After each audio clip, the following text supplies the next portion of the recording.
This is Johnny and Jose with Tiger Bomb MMA, and tonight we'll be going over UFC Fight Night Blaydes versus Daukaus, giving you our thoughts, predictions, possible parlays, some mad bets at the end. Before we break down this card that's taking place in Ohio, Columbus, Ohio, I believe. I thought about going to this card, but I realized I don't want to be in Ohio. I'm going to first break down tonight's card. We're recording this Saturday night, the night of Aspinall versus Volkov. Just wanted to give you my quick thoughts on it. Ended up going 10-2. And funny enough, the two people that lost were the two guys that I'm like, these guys are probably fucking dumb. And they displayed some poor fight IQ, but we'll get started with the first fight of the night. We have Mohamed Mokaev, or I call him Mokaev, submitted Cody Durden really easily. I liked what I saw, obviously, with the quick finish, but with the quick finish, you really don't know how good the guy can be. But he handled business, and my dumbass did not pick the submission prop, which I should have, but I do have him on one dumb parlay, so hopefully that pans out. Elise Reed defeats Corey McKenna. That 30-27 McKenna was a good sign for the later in the night when I'm like, okay, the scoring is going to be good for the English fighters and the European fighters. But yeah, Corey McKenna cashes at a plus 185. She looked good. Learned some goddamn takedown defense. Next fight, Jack Shore defeats Timur Valiev. Very close fight, very good back and forth. Objectively, I'm looking at this. I'm like, I want Jack Shore to win, but I think Timur is winning 2-0. Third round comes. Jack Shore puts it on him. Jack Shore proves that he is the real deal, in my opinion. I mean, he hurt Timur Valiev. It was awesome. Yeah, I liked what I saw. Timur is kind of chinny, so look for the fade later on. Paul Craig defeats Nikita Krylov. I had Krylov to win this one by knockout. I thought he could do it. He looked good in the first round, and then he gave Paul Craig what he wanted. He gave him the triangle, and it was right there. He nearly had him out. And then, credit to Paul Craig. That's what he does. But Jesus, man, I don't think he can take that kind of punishment each time. Like, you got to be on the offensive. Don't get your ass beat, then go for the triangle. But no complaints from me. It is what it is. But yeah, Paul Craig, good for you. And then he called out Anthony Smith. And I don't know if that's a good call out. Like, I'd like to see that fight, but I think Anthony Smith, Hood like confirmed black Anthony Smith is not someone you want to play with. Sergey Pavlovich defeats Shamil Abdurakhimov. It is what it is. We saw it coming. The Aryan Russian defeated the non-Aryan. Mike Grundy. Mike Grundy displayed horrible fight IQ. He gave Amir Khani the only thing Amir Khani wants, and that's the neck. He just presented it immediately, and it was. I don't want to go on too much about it. I did lose a lot of units on Mike Grundy. My mistake. I should have bet Molly McCann because she won. But yeah, unfortunately for Mike Grundy, that was not a good look in his, home country in front of his dad. It's unfortunate, but he'll probably bounce back. Ugh, I should have learned from my mistakes. Don't bet the bald guys. Ilya Taporia knocks out Jai Herbert. Jai Herbert's in the shadow realm. Jesus Christ. I was afraid of betting this fight. I didn't touch it precisely for that first round. Jai Herbert looked unstoppable. He nearly had Ilya Taporia out of there, but when I went back and rewatched it just now, Ilya was dropped, but like he regained like mobility, consciousness immediately, started grappling, and then second round comes and he completely blasts Jai Herbert. Ilya proved that he's the real deal. Do not fight at lightweight anymore, man. Like, he's got a ton of power, but lightweight is not his division. He's going to get really manhandled by bigger dudes. He needs to drop down to 145. But he showed he's championship material. I saw a lot of crap on Twitter, though, saying like, oh, Ilya Taporia fade coming. I'm like, dude, he just showed a ton of heart. He got hurt, came back, a lot of poise, a lot of conditioning in there to be able to recover like that. I'm like, piss off. Like, Ilya is pretty legit. Unfortunately, Jai Herbert, though, man, he's yeah, rest his soul. Speaking of resting souls, Molly McCann completely flatlines Luana Carolina. What a card this was. I had a parlay with Molly McCann by decision, and it was looking good. I mean, the first round was like, chill out, Molly. Stop punching her in the head. And then, calm down a bit. And then third round, Carolina was just too aggressive, and she left herself open. Molly McCann landed that beautiful speeding back elbow. Oh my god. I mean, that was Molly McCann's moment there. Like, it's gonna be replayed forever and ever. That was pretty damn cool. Whatever happened to that kid's belt, she took a kid's belt, Jose. I know you didn't watch it, but she took a kid's belt from the stands, like a replica, took it, ran around the cage with it.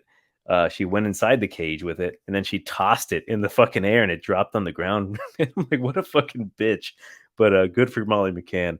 Next up, Gunnar Nelson doesn't submit Takashi Sato, goes to a decision.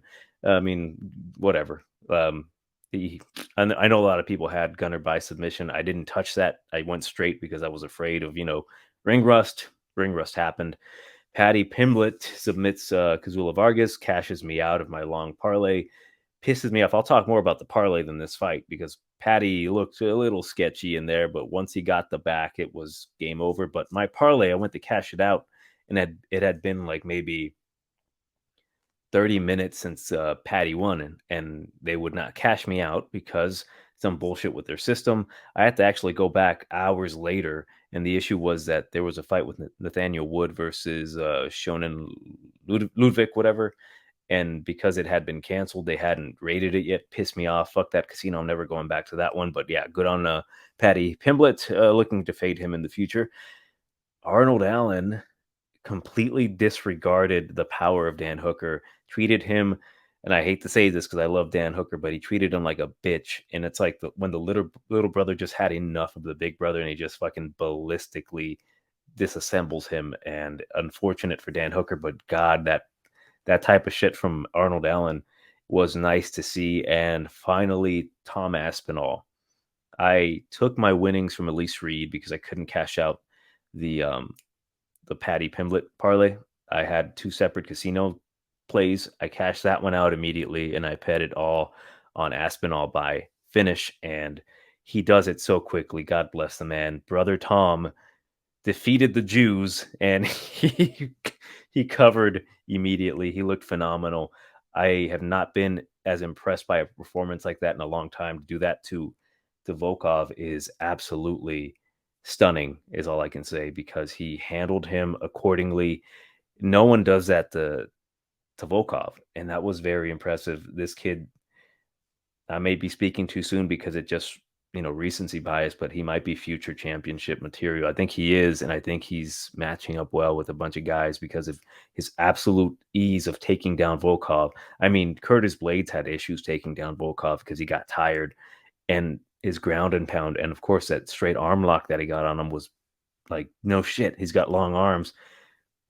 This was a great night for Tom Aspinall, and he called out Tai Tuivasa, and I'm excited for that fight when it happens. But let's get started with the actual card here. Let me get the stuff ready. The first fight of the night, it's a middleweight fight between, hopefully I get the names right, Aliaskhab Khizriev versus Denis Tuiluilin. This one was fucking hard to read, but and I mean that literally, like their names are super hard. All I can really say about these guys is that Khizriev, he's a Dagestani wrestler. I literally just finished breaking down tape on this one, but he's got good ground and pound. He's a good wrestler. He won his fight in the Contender Series, I believe, in round one, beat a pretty good Brazilian rear naked choke. I don't like his striking, though. He needs to be refined. He wings his punches. And what else here? He's fought a lot of low-level competition, but so has his opponent, Denis Tuiluilin. I hope I'm pronouncing it right. He is a training partner of Sean Strickland. He was the main training partner for when he was training for Hermanson. The guy is a bum beater, but he's got some power. He's fun to watch. Like I'm not going to sit here and shit on the guy too much. I think he's going to lose this fight because he can't really stuff takedowns. Whether or not his training with what's his name, Strickland, is helping his takedown defense, who knows? But it looks pretty easy. He just recently got subbed by a guy in Brave, the Brave promotion. He got Kimura. And what else is here? I think his last two fights, he's been taken down pretty much at will. The guy can pop, right? It's just I think they both have pretty poor overall records when it comes to their opponents, but I think Khizriev has fought better competition. He actually fought and beat Paul Harris. Interesting note about that is that he actually kind of cheated to beat Husamar Paul Harris, which is like fitting because Paul Harris is kind of a dick for cheating. So for this one, it's tough because we've got the shorter wrestler. He's the Dagestani's 5'9" compared to the 6'1". For Tuiluilin, it's just more so I'm fading Denis, the I guess they're both Russian, the more Aryan Russian, just mainly because he can't really stuff takedowns. I don't think he'll be able to advance. He literally just got submitted 2 fights ago, about a year ago, and I don't think he's going to be able to withstand the pressure and the pace of the wrestling from Khizriev. So I'll go with Khizriev by a second round submission. I would hope that Denis knocks him out, just because man, I don't really trust Khizriev yet. Like he doesn't seem complete. His striking is like I don't know. From what I saw, I didn't really care for it. So there's a chance he can get knocked out, but more so he's going to grapple. He's going to get a takedown, rear naked choke, round number 2. You're right. This is the classic wrestler versus striker. Kind of a short, stumpier wrestler versus a taller striker. Not that Denis. And from what I can tell, it's his last name is Tuiluilin. Tuiluilin. Was I saying Tuiluilin? Yeah, there's no T in the middle, man. Fucking stupid. Unless they pronounce the L's as T's, then I'm incorrect. No, you never know. I tend to see letters that don't exist. Yeah. You never know. This fight I'm seeing as a coin flip fight. I think either guy's up. I think the W's up for grabs in this one. But if I have to, pick a side, I will go with Khizriev. Just because I think, the wrestling might wear out Denis T. Maybe in this, if it goes, I'm pretty sure it'll go the distance. And I think Denis T, unless he's training a lot of defensive wrestling, I don't know if his cardio is going to be able to keep up if Khizriev decides to just grapple, or try to push him up against the fence and whatnot for 3 rounds. So I'll take Khizriev by decision. But like I said, this is a coin flip fight. Both guys are fighting for Mother Russia at this point. I think more so Denis T. He's fighting for the Aryan nation.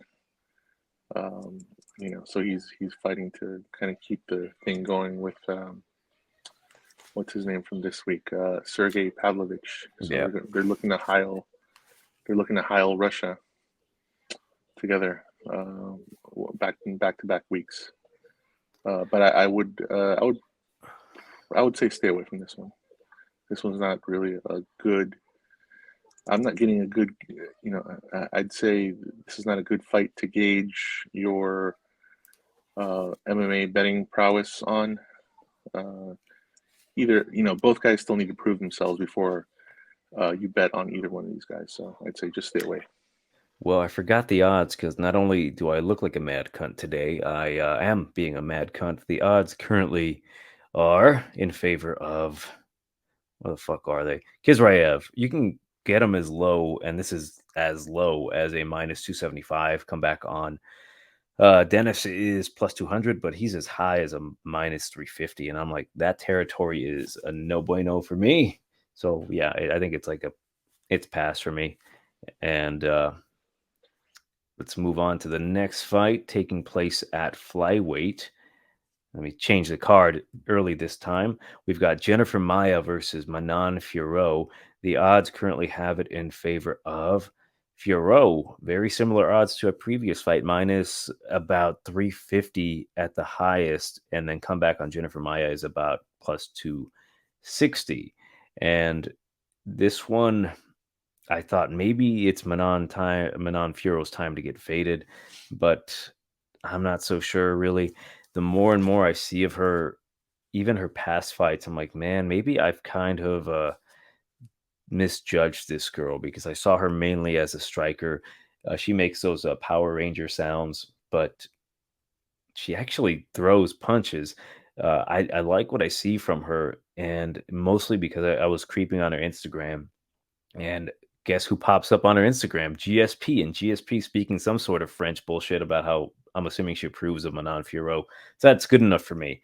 And she's got a karate black belt, and then she actually has a pretty, I'm going to assume, decent brown belt, because last I checked on her, she was a purple belt. Now she's a brown belt, and she does have the willingness to grapple. So with Manon, I hadn't done a whole ton of tape watch on her previously because it's been so easy. You're gonna pick her against Christina Ricci, Tabitha Ricci. Uh, Tabitha has less gigantic forehead, but I went back and watched her fight with Aaliyah McCourt, and it was a split decision loss. And I just wanted to see her takedown defense, because if I'm going to fade her, I'm going to just make sure her takedown defense is absolute shit and how it's progressed. And she did pretty well. Like, for her debut fight, that was her first and only loss so far. She did pretty decently. She did not know how to stop the hip toss, which is what really caused her to get taken down. But overall, I think she's pretty solid. She took the back of Leah McCourt at one point, and you can see her progression. Like, she's not just a striker. She mainly uses her striking, but she is a full-fledged mixed martial artist with her brown belt in jiu-jitsu. I think she's pretty good.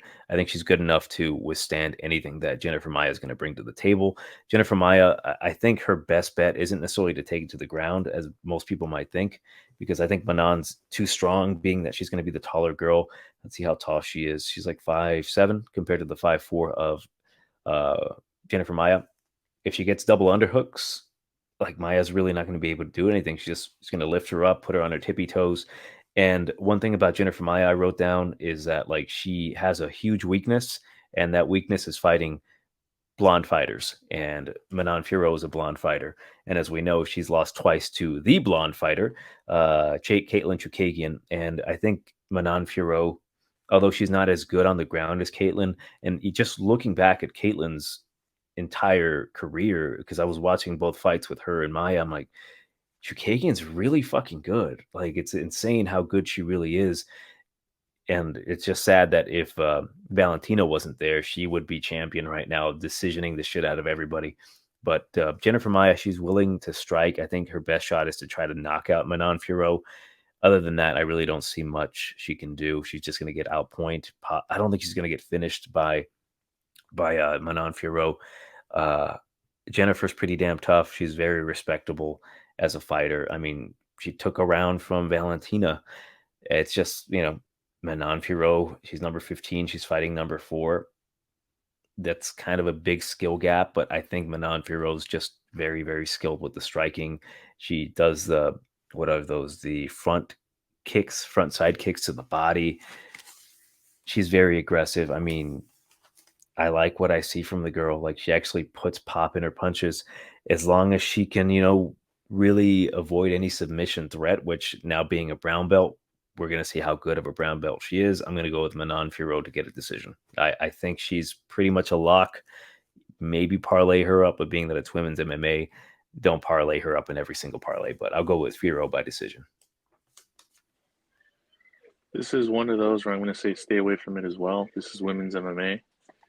And yeah, I don't see a clear winner here. Yes, there is that whole what do you call it, pattern that you noticed, which is Maia losing to blonde fighters. And here's another. She looks natural blonde to me, but I don't know. You know who she reminds me of a little bit? Fiorot. The chick from Asteroids Galaxy Tour. Met, just not in the face, she's not as pretty, but like the hair kind of gives her that, like, hey, she's definitely European. Yeah, no, she doesn't look anything like her, I don't think. And I wouldn't know if she's a natural blonde. We'd have to, ask the age-old question: do the curtains match the drapes, or vice versa? Is that what the saying is? Yes. Does the carpet match the drapes? Yes. Curtains, whatever that is. So we don't know if that necessarily stands here, because the other pattern I'm looking at is that Jennifer Maia in her last 5 fights has alternated wins and losses. So if you're going by this pattern, she's set to get a win somehow here. And if she does get a win, I think it's going to be by controlling the octagon. And that means that she's going to be pushing Manon to the cage, controlling her against the cage, maybe on the ground for a little bit. But I think if she is set to win this fight, it's going to be because of her control time. So I'm actually going to go with Jennifer Maia here by decision, and that's going to be her controlling, pushing Manon Fiorot. Because she's going to be, they're going to weigh the same, so she's going to be a little bit stumpier, closer to the ground. So her stumpiness is going to allow her to bully, so to speak, Manon Fiorot for 3 rounds. Although I think Manon's going to get a few shots in because she's longer, I think faster as well. Yes. But yeah, I think Jennifer Maia. But then again, as far as betting wise, I would suggest staying away from this one as well. This is not a good, not something you want to include in any parlays because this is definitely going to affect it, and not in a good way. Next bout at bantamweight, we've got Denis Batgerel versus Chris. Where's my kid Gutierrez? If you don't know what that means, go back and I think it was Andre Ewell, him versus Andre Ewell, where John Anik just kind of blasted him on live television. But currently the odds have it in favor of Denis Batgerel, minus 160. Comeback on Chris Gutierrez is a plus 140. This one's very interesting. I like this fight. 2 kickboxers, kind of different approaches. Really, where to start? I think Denis Batgerel, his insane 3-fight winning streak include knockouts over Guido Canetti, who beat the GOAT, and just recently beat the GOAT, green hair boy. Yeah, fuck, ruined it.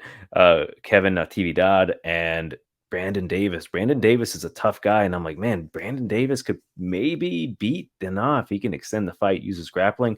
Nope, got punched in the face, got TKO'd. The thing about Denis Batgerel, right hand, beautiful left hook. That left hook, if it connects, it's a problem. I just read my fucking joke because I wrote down like that he swangs and bangs, and I'm like, well, what's the Asian version of that? And that's wang and bang. But this guy hasn't been outside of the first round in quite some time. I think his last 3-round fight was his debut, which he lost, and that was a pretty entertaining fight. Highly Alatang, I believe, is who he fought back then. And yeah, that was a 3-round decision that he lost. The guy, though, he has a lot of volume. I really like what he brings to the table. It's going to be a kickboxing matchup. It's going to be Jackson Wink, Denis Batgerel versus Factory X of Chris Gutierrez. Chris Gutierrez has a lot to like. Beautiful leg kicks. He is a very smart kickboxer. The thing is, he can be very inactive, and he can really let fights get a lot closer than they really should be, which is super concerning. His last 2 fights are decisions. He decisioned Andre Ewell, and I really think Denis Batgerel would have fucking wrecked Andre Ewell and Felipe Colares. Colares, he's tough as hell, so I can't really put too much negative stock on that. My concern is Gutierrez. I like what I see from him. I think he's the more complete mixed martial artist. He's more willing to go for takedowns. I think he's very smart. He's going to have the better cardio. He can wrestle. He's a blue belt in jiu-jitsu. And what else do I have here? Yeah, he's got proven cardio. My concern is I don't think Denis Batgerel can knock out Chris Gutierrez. I shouldn't say that. I think he can. I just don't think he will. And I do worry that if it goes to the second and third round, Chris is very crafty. I'm kind of leaning one of 2 things, either Chris Gutierrez by decision or Denis Batgerel by knockout. I mean, I really do think Batgerel has the type of power to knock anyone out. And Chris Gutierrez, I mean, he's a tough guy, but that inactivity pisses me off. So I'm like, I really want to go with Chris because I think he has a path to victory here. I mean, training with his team in Factory X, I think they can come up with a very clever game plan to really stifle Denis Batgerel, push it to the later rounds, and then try to wrestle him. Gutierrez is going to be the bigger guy. He's 5'9" compared to the 5'7". He's going to have a lesser reach. And I think he's got the defense to really handle any type of power that's going to come at him. This one's close as fuck to me. And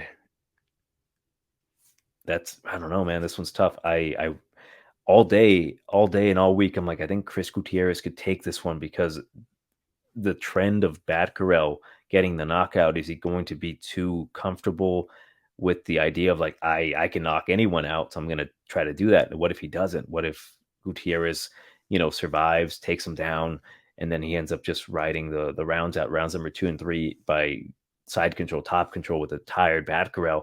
And I mean, Batgerel's cardio isn't terrible. It's just more so he hasn't really had to deal with 3 rounds in a while, and that worries me. So that's why I'm like Gutierrez decision or Batgerel by knockout. I'm going to go with the dog. I really think this could be a mistake here, but I think Gutierrez has the wherewithal to win by a decision.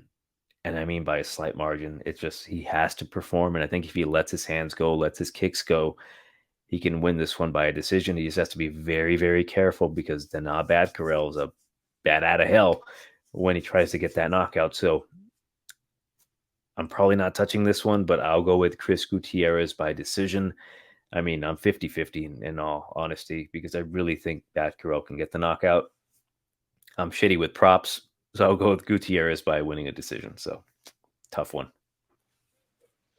Yeah, so I think this is another coin flip fight as well. I think these guys are pretty evenly matched as far as on the feet and on the ground. Yeah, this should be like a minus 110, minus 120 fight, as far as odds go for both guys. I don't think there should be an underdog here. But if I have to take a pick, I'm actually going with Batgerel. Main reason is I still haven't seen the new Batman movie, so I'm not.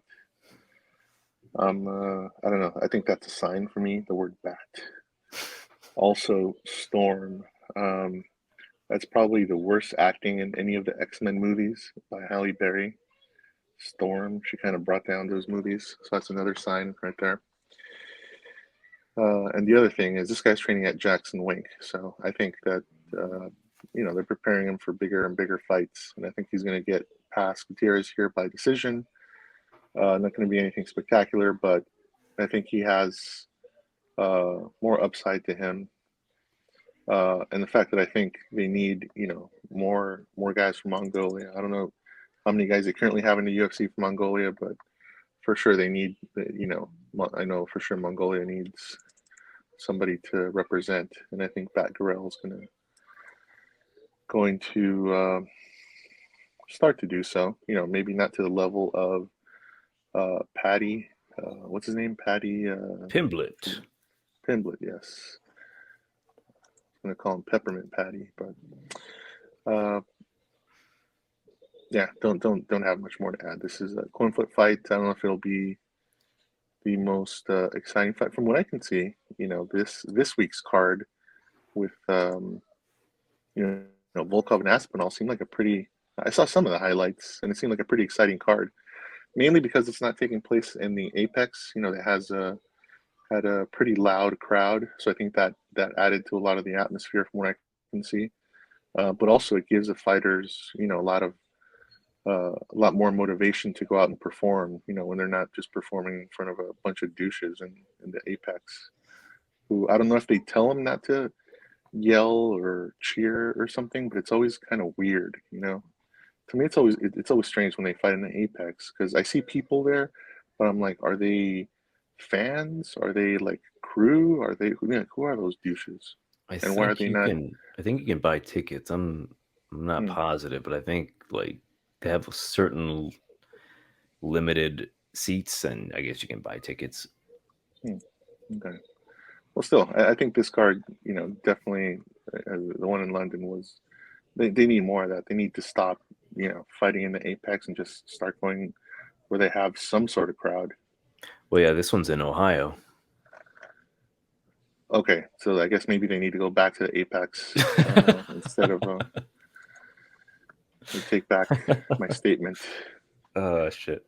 Yeah, no, I think Ohio's okay. I mean, sure, they need fighters' help to spell out their state's name, but still, that's not bad. So you've got Batgerel by decision. Yeah, I'll take Batgerel by decision. I think he's deserving of it, and yeah, those I don't know, but I think that was a longer breakdown than maybe that one deserved. It's not. I mean, it's I really don't think. close, but yeah. I don't think it. I don't think it's going to be that complex of a fight. I think these two guys are pretty even. Just what, But overhand right and leg kick? That's it. The whole fucking fight. pretty much, I think they're going to spar for most of it. I think Batgirl's going to maybe get a little bit more volume, but I don't Probably see this being. I don't see this being like, oh man, he's going to take him down. Oh man, he's got his back. Oh, he reversed it. I don't think it's going to have that much action. gonna eat your words when this becomes one of the highly rated grappling battles of our lifetime. Probably it's going to be contender for fight of the decade. Well, let's move on. What's next here? Oh, Luis Saldana versus Bruno Silva taking place at featherweight, and currently the odds have it in favor of Saldana. They call him Saldana, but I don't like that. Saldana minus 130. Comeback on Bruno Souza is a plus 110. Bruno Souza is the protege of Machida. He's a Machida karate black belt. So jealous of this fucking guy. I want to be him so bad, like getting to train with Machida, drinking his piss. I mean, I'd kill for that. Former LFA champion. This guy, this guy doesn't fight is like the biggest joke. He runs away a lot, but he's more complex than that. He does a lot of what Machida does. He stays on the outside. He blitzes you. He's got good attacks. He just kind of lulls you to sleep. He's just a little bit, I don't know. He's just more Brazilian than he is Japanese, so he's a little bit more.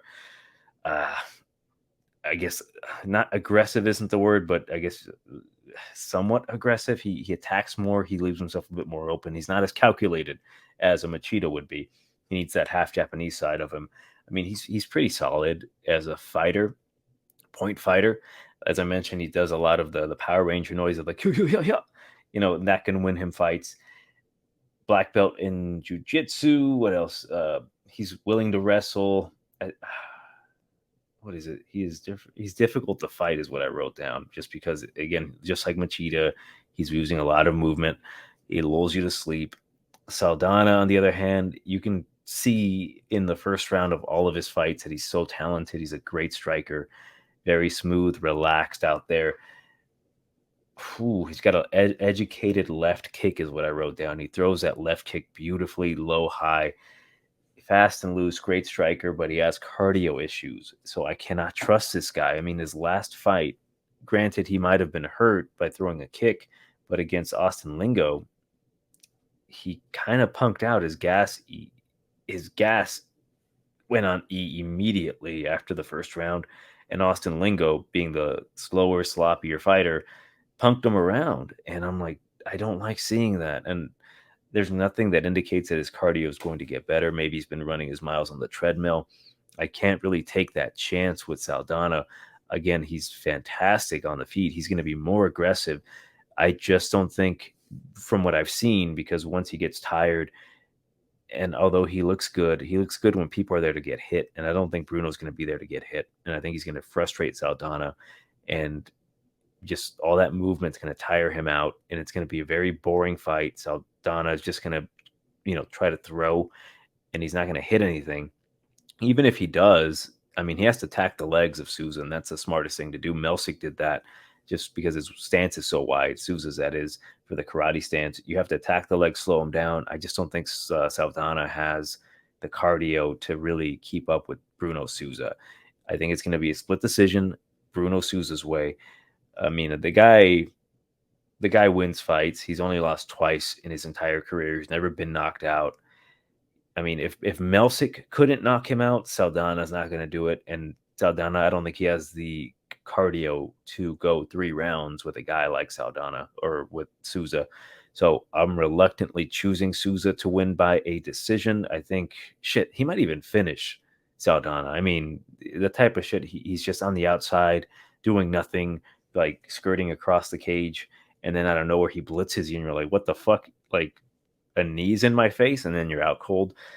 Unlikely that'll happen. Probably shouldn't touch that as a prop, but I'll go with Souza. I might take him as an underdog, just straight, maybe a unit, half a unit. I just can't trust Saldana. He should win this fight, right? Because he's the better striker. It's just that his cardio garbage. I'll go with Saldana. I'll go with Souza. These S names are pissing me off. I'll go with Souza to win by decision.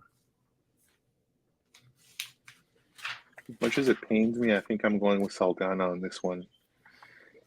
This dude, losing to a guy whose name ends in YAN. I've pretty much disowned him at this point. Also, yes, he's trained with Jan. No, Melsick. Oh, Bagdasarian. Yeah. Oh, I went stupid there for a second. Yeah, sure. He's trained in, over at the Machida Academy here in, I think it's Redondo or Huntington Beach or something, somewhere where I can't afford to live and or travel to. So that's another reason this hippie's not getting my vote this week. He's, I don't know. I mean, maybe, what was it? We went to the Machida versus Shogun fight, which was 13 years ago at this point. Holy shit. Somewhere around there. Yeah. So at that, had this been 13 years ago, I would have said, all right, man, this guy's his protege. He's on the come up. Now, not so much. Now he's more known for backing up, barely throwing any strikes. And when he does, they're ineffective. He gets countered a lot more. Yeah, he's gotten older, but he hasn't gotten any better, which is weird. Because his dad, I think he still kicks, plenty of ass. And his dad's like, what, 70, 80 or somewhere around there? Yeah, so I don't know what's up with that.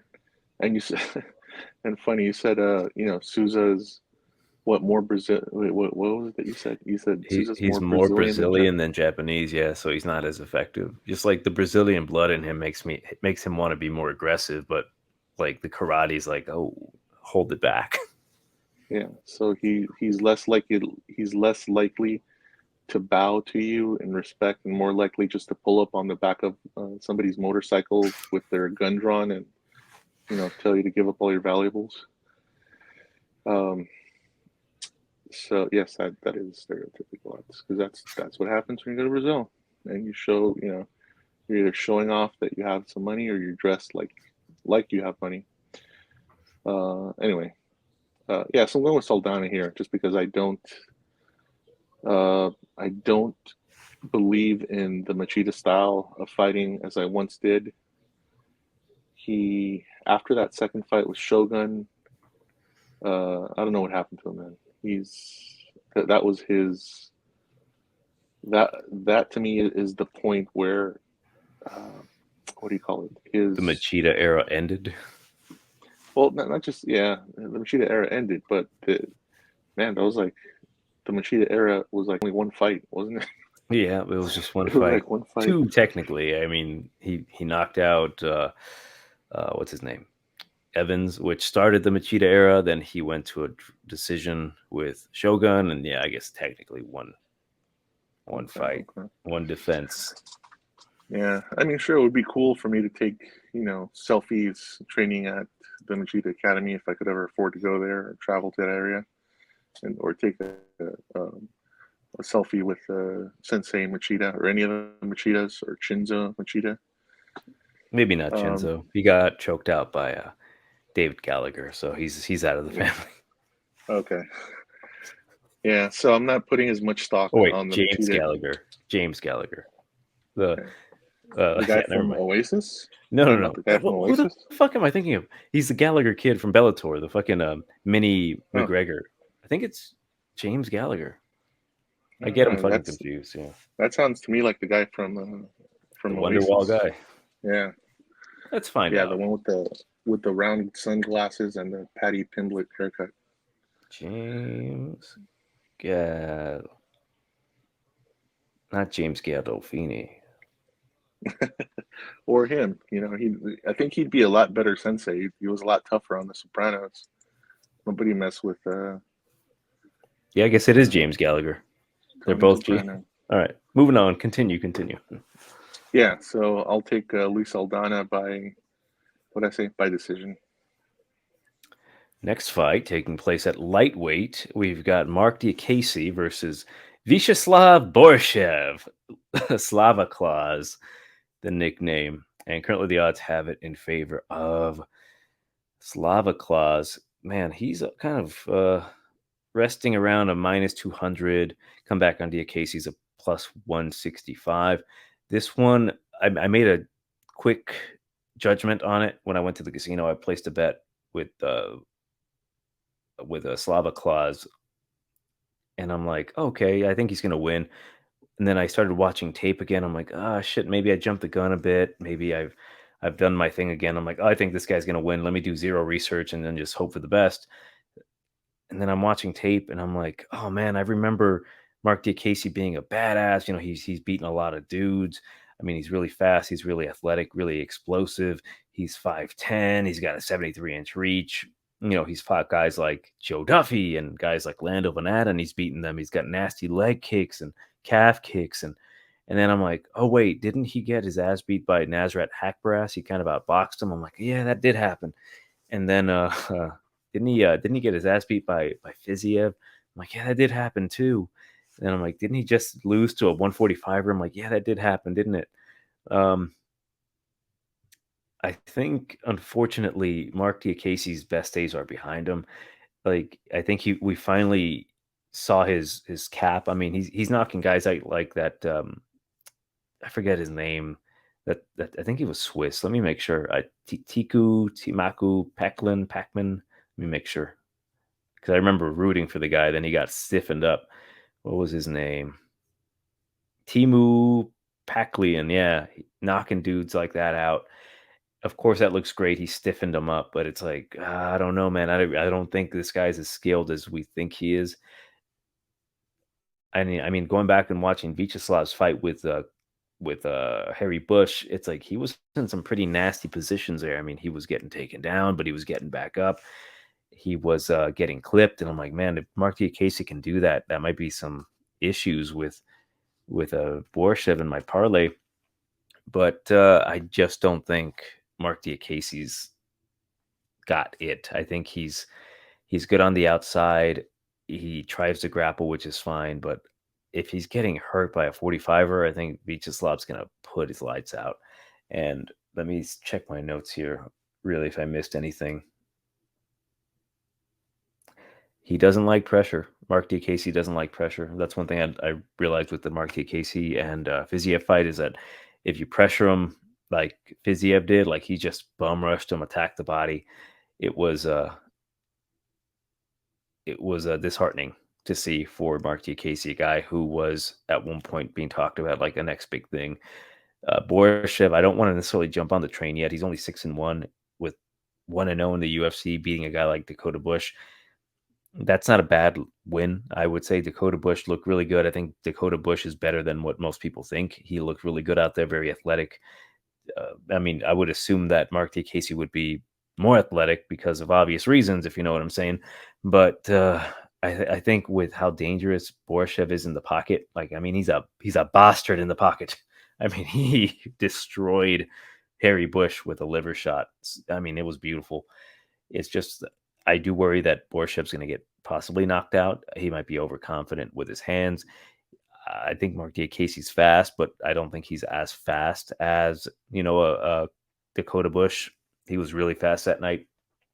I would be weary on this one. I do kind of regret betting him. I should have done more research. I think Borschchev he's going to win, but I mean, I'm thinking about shit logically. If Mark Diakiese could stand and bang with Khizriev for 3 rounds, I mean, I cannot compare Borschchev with Khizriev. I think he might have more power than Khizriev when it comes to like being a bigger guy. but I don't really know where to go with this one. Really, I think Borschchev should win, being the better striker, just more power. But I can see Mark Diakiese definitely edging this out with the more experience. I mean, he's had way more fights than Borschchev officially on MMA fights, and I would love to take Mark Diakiese, but I'm getting a feeling that although he's 29 years old, he might be completely shot at this point. So I'll go with Slava Klaus to just not only bring him lefts and rights, I think he's going to leave him lumps of coal in his face. So I'll go with Borschchev to win this one. I want to say second round knockout, but I mean, if Khizriev couldn't do it, I don't think he'll be able to. So I'll go with decision just to be safe. Yeah, this is funny. Yeah, every time I think of Slava Claus, I think of how Santa brings you presents. Well, Slava Claus, he just brings you, is it beets, or what the hell did they go in the Soviet Union? What? They bring you what? Like beets. Beets? Beets or something Someone in the comments confirm this too. Does a Soviet Santa Claus bring you beets for Christmas? Not Beats by Dre, mind you. What have you? Yeah, this is radishes, maybe. I think so. It was something on The Simpsons where where some Soviet dude turned Bart communist, and then they would eat. Was it beets? I forgot exactly what it was. Anyway, yeah. Well, I was going to say, if you want to hedge your bet, you should bet 3 times the amount on Mark Diakiese to make your money back that you bet on Borschchev. And either way, that way you're safe. So you come out even. You know what I'm saying? No, I'm like getting shit ready for the next fight. Going, what'd you say? Oh, no. I'm saying if you want to hedge your bet on Borschchev, you should bet 3 times the amount on Diakiese. So that way you end up coming out even, no matter who wins. So it's like betting 100 on black and 100 on red. That way you always win. No. Just because of the odds. If the odds were even money on both guys, yes, that would be true. But since the odds are what on Borschchev and Diakiese again? Borschchev is minus 200. Come back on Diakiese plus 165. Oh, there you go. So you'd have to. So let's say if you bet 200 on Borschchev, you'd only have to bet like I think less than 100 on Diakiese to come out even. You know what I'm saying? So you hedge your bet. So no matter who wins, you come out even. Why? Well, no, you said because you're not sure of Borschchev, right? You've already placed a bet on him. So let's say you it's just a parlay. $100. Oh, yeah, it's just like a $10 parlay, so I'm not worried about it. Oh, okay. Yeah, I was gonna say just hedge your bet so that way you come out. out even. Fuck no, So I'm not touching it. Oh. Like this is just like found money. You know what I mean? Like I'm not gonna worry about that parlay. If it hits, it hits, but it is what it is. I'm not touching it on like my main bets. Like I'll probably be placing my bets later this week, and then he won't be included on anything. Okay. Or will he? Yeah, I'd say I won't pick a side here. I'd say this fight goes over. I don't think either guy is going to finish the other. I don't really have confidence in either of these guys. Borschchev, I think, has to prove himself, as does Diakiese, that he still has something left to compete in the UFC. But yeah, being at under 30 years old, this guy's best days are definitely behind him. I think he peaked early. All right, our next fight taking place at welterweight. Neil Magney versus Max Griffin, and currently the odds have it in favor of Magney, minus 200, come back on Griffin, plus 170. Things will be back in order and restored because the winning streak of Max Griffin will come to an end. He's on a 3-fight win streak with knockouts over Ramiz Brahima, Kenan Song, and that piece of shit retired my boy Carlos Condit. So I think you kind of know where I'm headed here. I think Neil Magney is going to decision the shit, if not even finish Max Griffin in like the later rounds, like maybe late round number 2, or more realistically, round number 3. Neil Magney, the guy's a winning machine, 25-8. I know he's lost a lot, but early fights, he wasn't the same guy now. And then some of those fights, he just fought really good competition. Max Griffin, I'm not going to lie, I've always kind of considered him to be kind of a fraud. The time when he knocked out Kenan Song, I'm like, oh shit, well, what do we have here? Like, is Max Griffin finally putting it together? And to an extent, yes, he put it together quite well to get this nice win streak, but he's 36 years old and he's fighting, quite frankly, one of the best fighters in welterweight of all time. Not, top 5, maybe top 10 welterweights of all time because of the pace that this guy puts on people. Neil Magney does not stop. He never stops. And it's fucking annoying because you bet against him because you think, yeah, his legs, kick the fucking legs. And we've seen Max Griffin in his fight with Carlos Condit attack the legs very well. The thing about Neil Magny is that he kind of caught on to that. Like, yeah, he's not going to allow himself to get beat by leg kicks anymore. And his last loss was to Mike Chiesa. And, he just got grapple fucked by a better wrestler. It's just, man, the long reach of Neil Magny, 80 inches compared to 76 for Max Griffin. That's what he does. His fight with Jeff Neal, he was able to pull out a decision out of his ass. I mean, that was a close fight. Neal landing the harder shots, more impactful shots, but Magny landing like literally almost 10 shots per each one of Neal's shots. And I'm like, Jesus, this guy does not stop, pushes forward, grinds you out against the cage. Max Griffin, his last fight with Condit, his cardio failed him. He moved a lot in the first round, easily won the first. Second round, Condit came through. Third round was close, and then he did the special move that Carlos Condit can never finish and can never stop, which is the late round takedown, which has been the bane of his existence throughout his career. Lost him a ton of fights. Magny's got great wrestling. Magny's taller. Magny's just cardio machine. Magny's going to win this one as long as he doesn't get knocked out, which I don't think he will. I don't think Max Griffin is that skilled to knock out a guy like Neil Magny. Let me list all the people that Neil Magny has beaten. And like I've come to really respect the shit out of this guy. He has beaten guys like Jeff Neal, Robbie Lawler, Anthony Rocco Martin, Li Jingliang, Carlos Condit himself, and he dominated Carlos, and it pains me to say Johnny Hendricks, Hector fucking Lombard, one of the greatest fights I've ever seen in my life. The 10-8 reversals, like, oh, you're going to 10-8 me, motherfucker, I'll 10-8 you. And then he gets the finish. I mean, this guy, Kelvin Gastelum, Eric Silva, God, man, like, he deserves a ton of respect. He's going to beat Max Griffin, I think, comfortably. Maybe first round's going to be iffy, but I think he's going to decision the shit out of him, possibly finish him in third. So if you want to take that shot of Neil Magny by finishing the third round, you definitely can. There might be some good odds there. But for me, decision, money line, I'll go with Neil Magny by decision. Yeah, I agree. I think Neil Magny is going to take this to the judges. He's going to decision the hell out of this, as he normally does. And I don't think Max Griffin has. I think one of the guys that I think most people underestimated, who thought was going to get dominated by Neil Magny, was RDA. And Max Griffin is no RDA.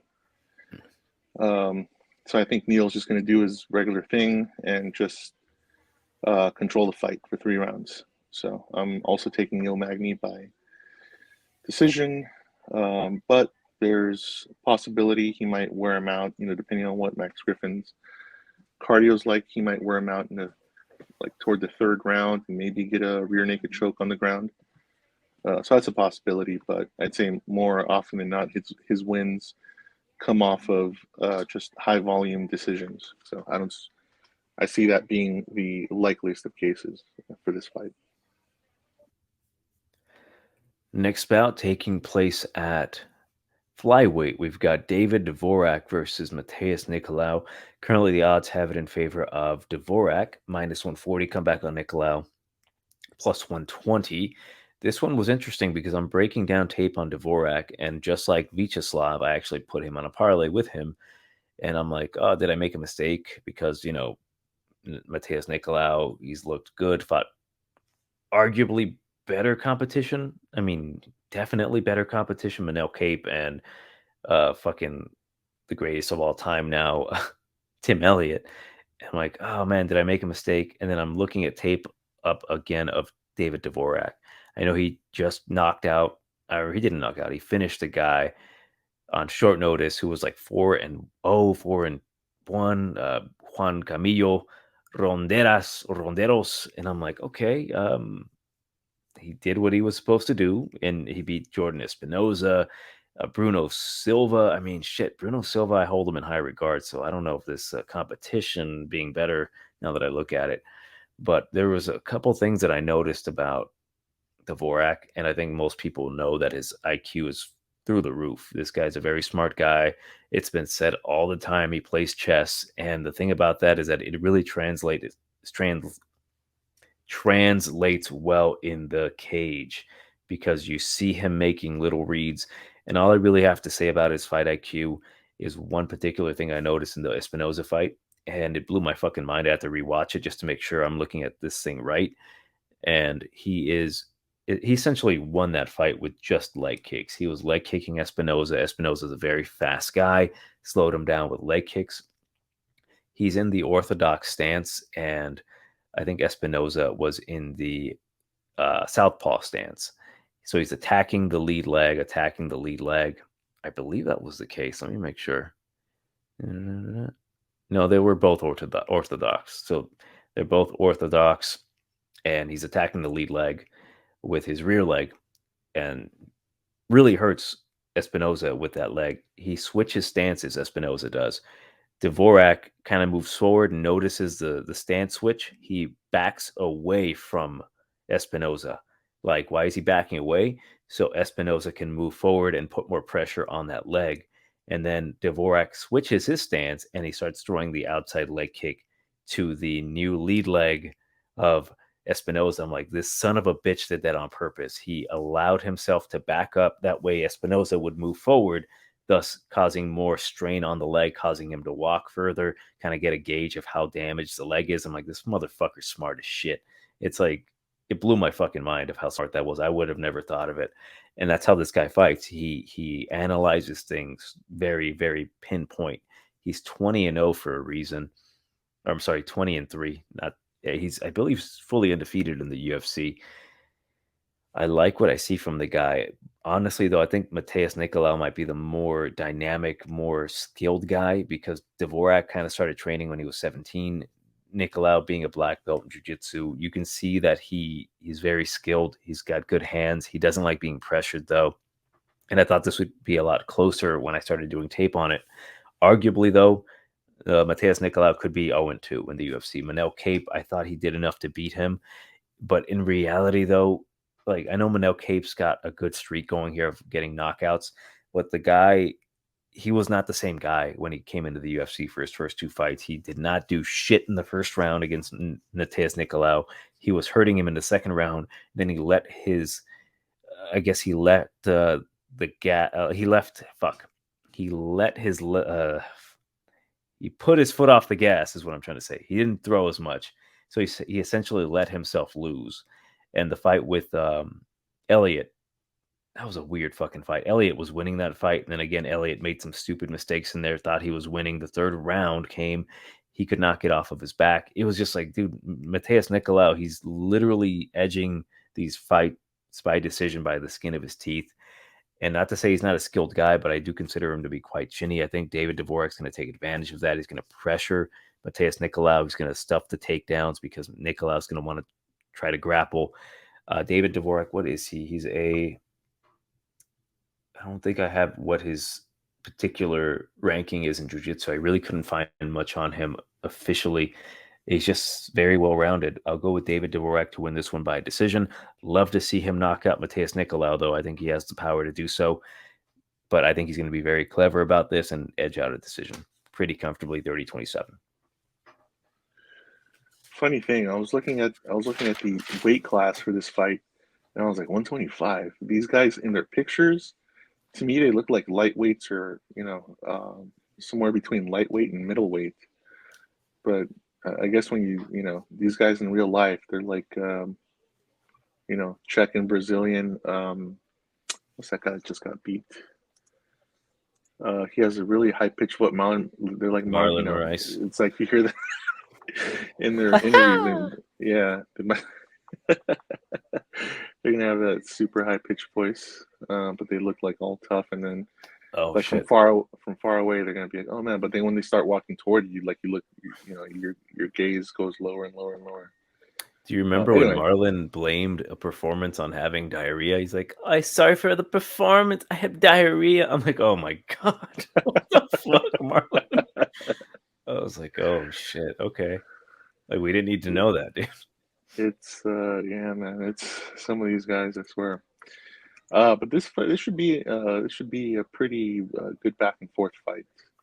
I'm gonna take Dvorak just because of his nickname, the Undertaker. I think he's gonna be able Oh to, shit, I forgot about the Undertaker.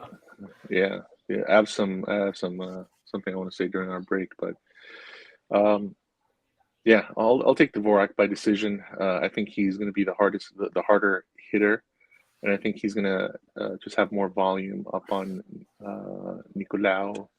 And I think he's fought the better competition, despite uh, Nicolau beating Tim Elliott last time around.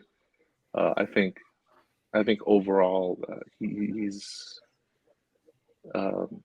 just fought better competition thus far. Not that is not to say that Nicolau isn't maybe going to be better in the future, but I think right now of the two fighters, I think Dvorak is a little bit better. Moving on to a fight taking place at bantamweight, we've got the return of Sarah McMann versus Caro Hosa, and currently the odds have it in favor of Caro Hosa. Minus 225 comeback on Sarah McMann is a plus 185. I don't know what to say about this one. Sarah McMahon, we know that she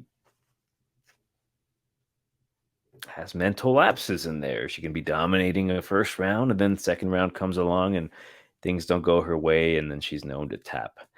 Carol Hosa, on the other hand, she's looked pretty dominant in the UFC. She can really do it all. She's got great striking, great Muay Thai, black belt, and jiu-jitsu. Um, she can wrestle when she needs to. I mean, she's very solid everywhere. She's beaten every single girl they've put in front of her in the UFC. And funny enough, she has, I guess, allegedly 91% takedown defense. And I went back and tried to watch every single one of her fights. Mind you, I didn't watch them all, but I couldn't find who took her down in the UFC. So I still don't know who officially got a takedown on Kara Hosa in the UFC. I know she's been taken down outside, but I don't know. I mean, this one's I don't want to say it's tough, but it could get kind of hairy in there. I have already put on that same parlay that we mentioned with Slava Claus, and I got Carol Rosa on there as well, along with David Dvorak. So I would say that I'm confident enough in them to win this parlay, but not necessarily confident enough to pick Carol Host at those odds to beat Sarah McMahon. I think she will do it. I think she might have some adversity in the first round because Sarah McMahon's wrestling is obviously top notch. She's a silver medalist in Olympic style wrestling, and it's just well, she wilts when she has any bit of resistance, and I think Carol Rose is going to give her a lot of resistance. She likes to move forward. She can wrestle herself, as I mentioned. I mean, she's very composed in there. Hard low kicks. I mean, strong striker. Likes to jump knee against the cage. I mean, everything's pointing in the favor of Carol Rosa being the younger girl, 27 years old, 41 for Sarah McMahon. And, I don't like to, fuck. Sarah McMahon's 41 years old, isn't she? Everything's pointing in the favor of Carol Rosa. I mean, uh, I think she's going to win pretty easily. I think by a decision, if not a submission.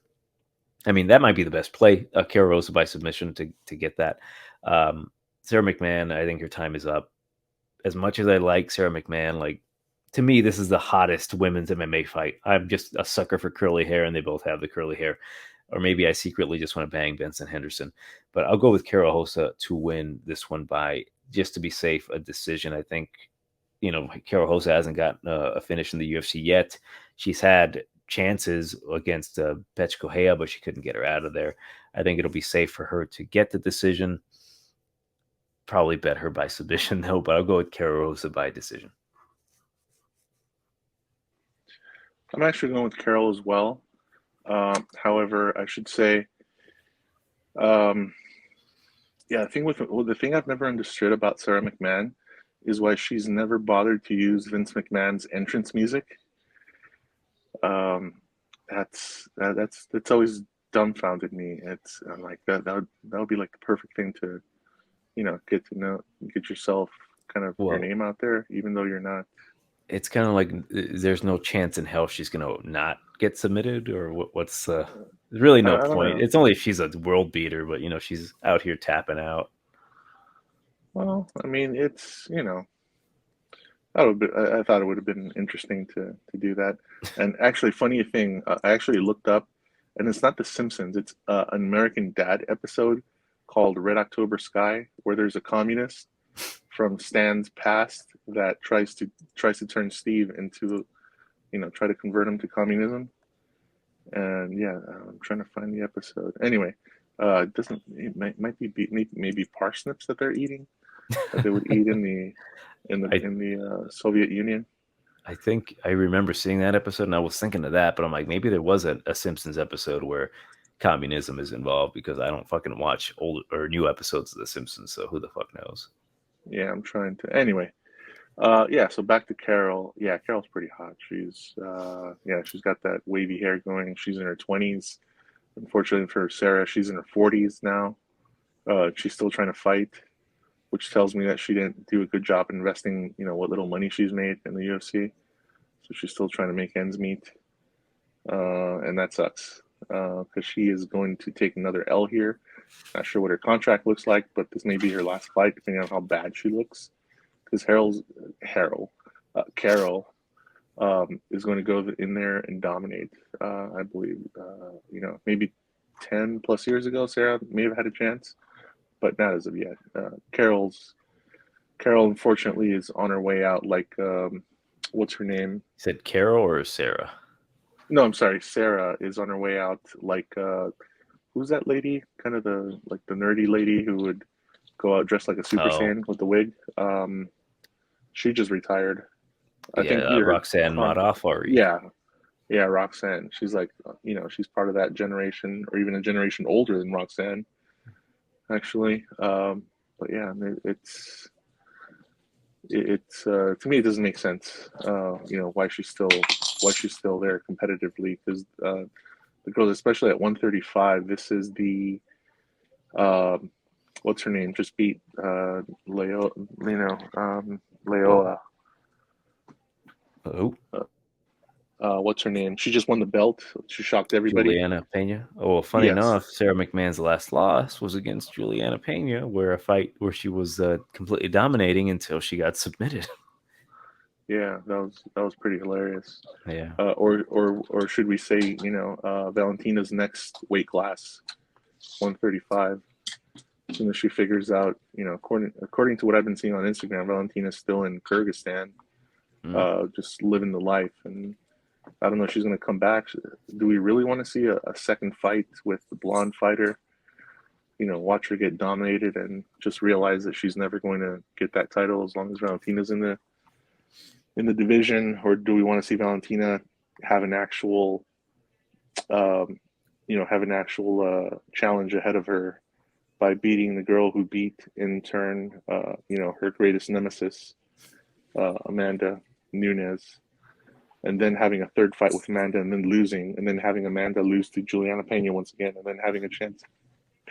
It's funny. There's going to be that whole circle of life thing there, where she can beat Juliana, but then, she fights Amanda, and then Amanda beats her, and then Juliana beats Amanda, then Valentina goes back to beat Juliana, and you get what I'm saying? It's maddening. It is. It's just funny. But anyway, that's what I foresee in the future for that title, for that division, and its title. As far as this fight, I don't think McMann stands any chance. But either way, this is women's MMA. I would say be very careful with this, but I'd say Carol's probably a better proposition, to add to one of your parlays than I'd say most of the cards, most of the fights on the undercard. Yeah, I think they're not necessarily looking to feature Sarah McMann, But I think they put this fight in particular at the spot to feature Carol Rosa. I think they're going to maybe try to push her, hoping they have some sort of, star power with her going forward. And before we break down the main card, love that Tiger Bomb. Like, share, subscribe, leave a comment, all that good stuff.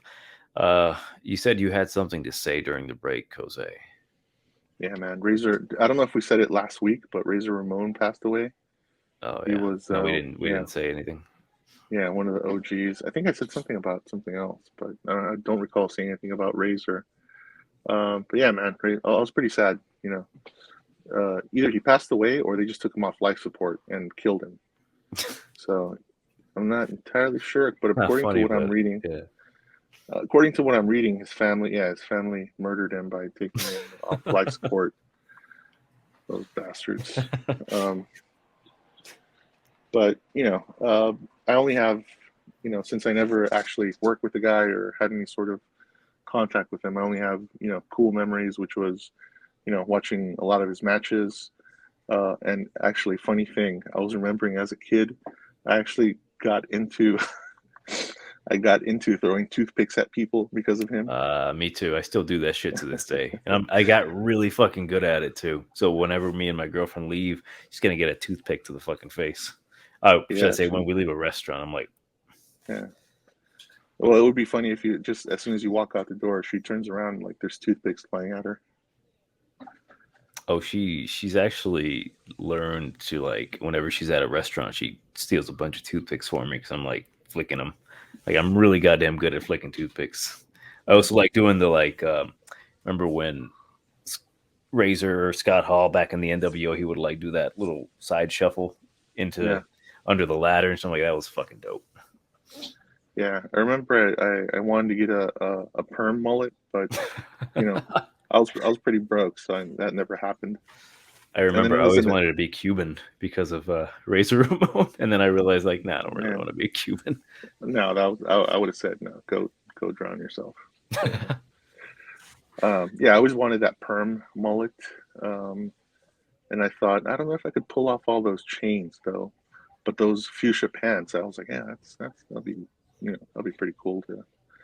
He was decades ahead of his time because now all these D-bags on Instagram are basically looking like Razor Ramon, or trying to dress like Razor Ramon with the mullets. I see a lot of guys with perms, and I was like, these D-bags are, they don't know who the hell they're stealing from. They're never going to be as cool as the bad guy.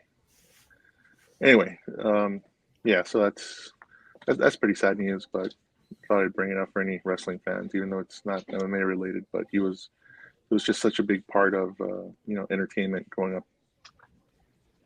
Well, Tank Abbott once made an appearance on WCW, so it ties in.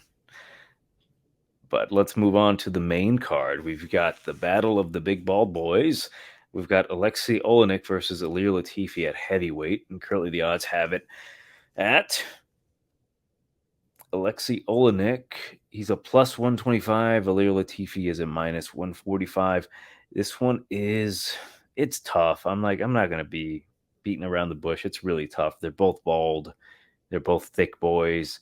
They're both heavyweights. It's just more so Oleinik, the dude, he's the choke god. He's choked a lot of people out. That Ezekiel choke of his is legendary. You think you think you're on top and mount, you're about to beat his ass, and then the next thing you know, you're unconscious.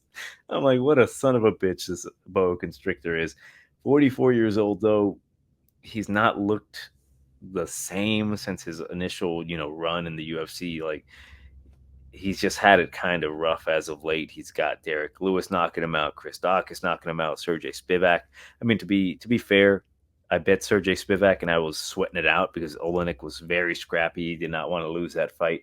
And then come back on Ilir Latifi. He got his first win in a while against Tanner Boser, a fight where he had to dig deep. A lot of people are going to say that he didn't win that fight. Tanner Boser easily outstruck him. I had money on Ilir Latifi, and to me, he absolutely dominated that fucking fight. Go to hell. Tough son of a bitch. Won the fight with a broken arm. And, the horse god is going to horse guard. The guy has a ton of power. He's a sledgehammer for a reason. Guy has no neck, so I see virtually zero chance of him getting submitted by Oleinik.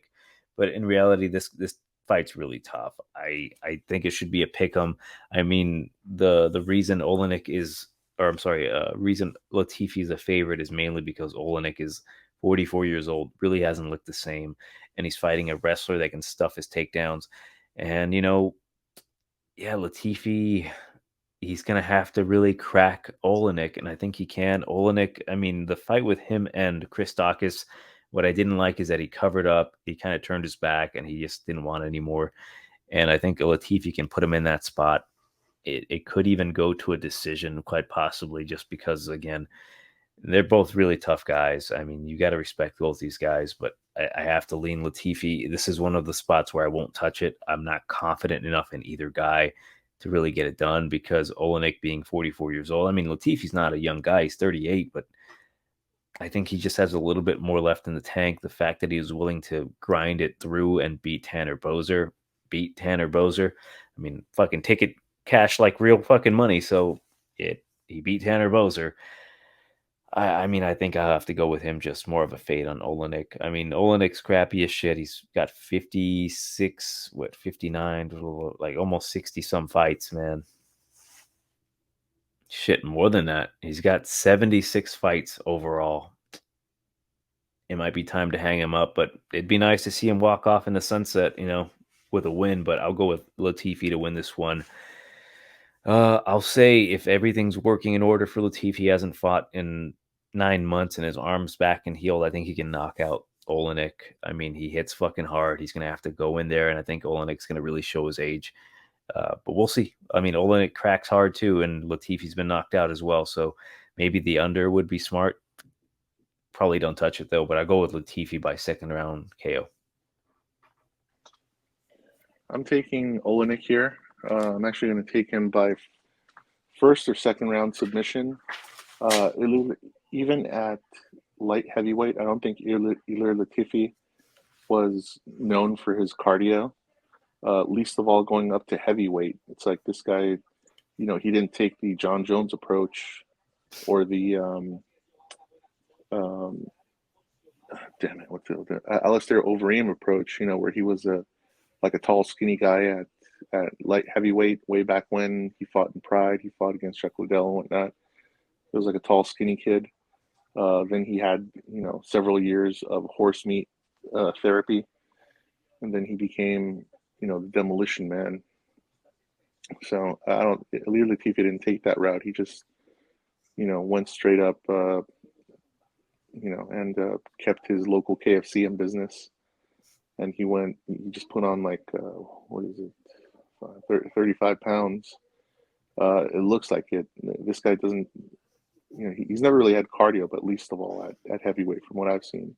And yes, he had 3 fights. He had a 3-fight skid before he beat Tanner Boser, but I think that was more Tanner Boser being overrated.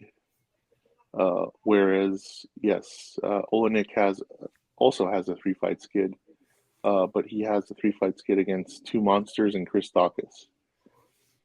I don't think. Oh man, sorry, I'm yawning on the camera because it's fucking 1:40. Just for anyone that's watching me yawn. So Continue, my bad. Yeah. Wait, are you yawning Blachowicz or yawning Peter? Yeah. But So, yeah, I think Oleinik has a better ground game. He's going to school Ilir Latifi. I think this is going to be the heavyweight matchup of Ben Askren, or the heavyweight equivalent matchup of Ben Askren versus Demian Maia, where Demian Maia schooled Ben Askren. Everybody, including myself, thought, oh, Ben's going to dominate him with his wrestling, but no, it wasn't like that at all. I think Oleinik is a better mixed martial artist despite his age, and I think he's going to show it here by submitting him in the first or second round. He's going to get him I think he's going to get him in a full Nelson, and he's going to just submit him. And Ilir, I don't know if they measured it, but to me it looks like Ilir Latifi's neck is thicker than Natty Neidhart's thighs.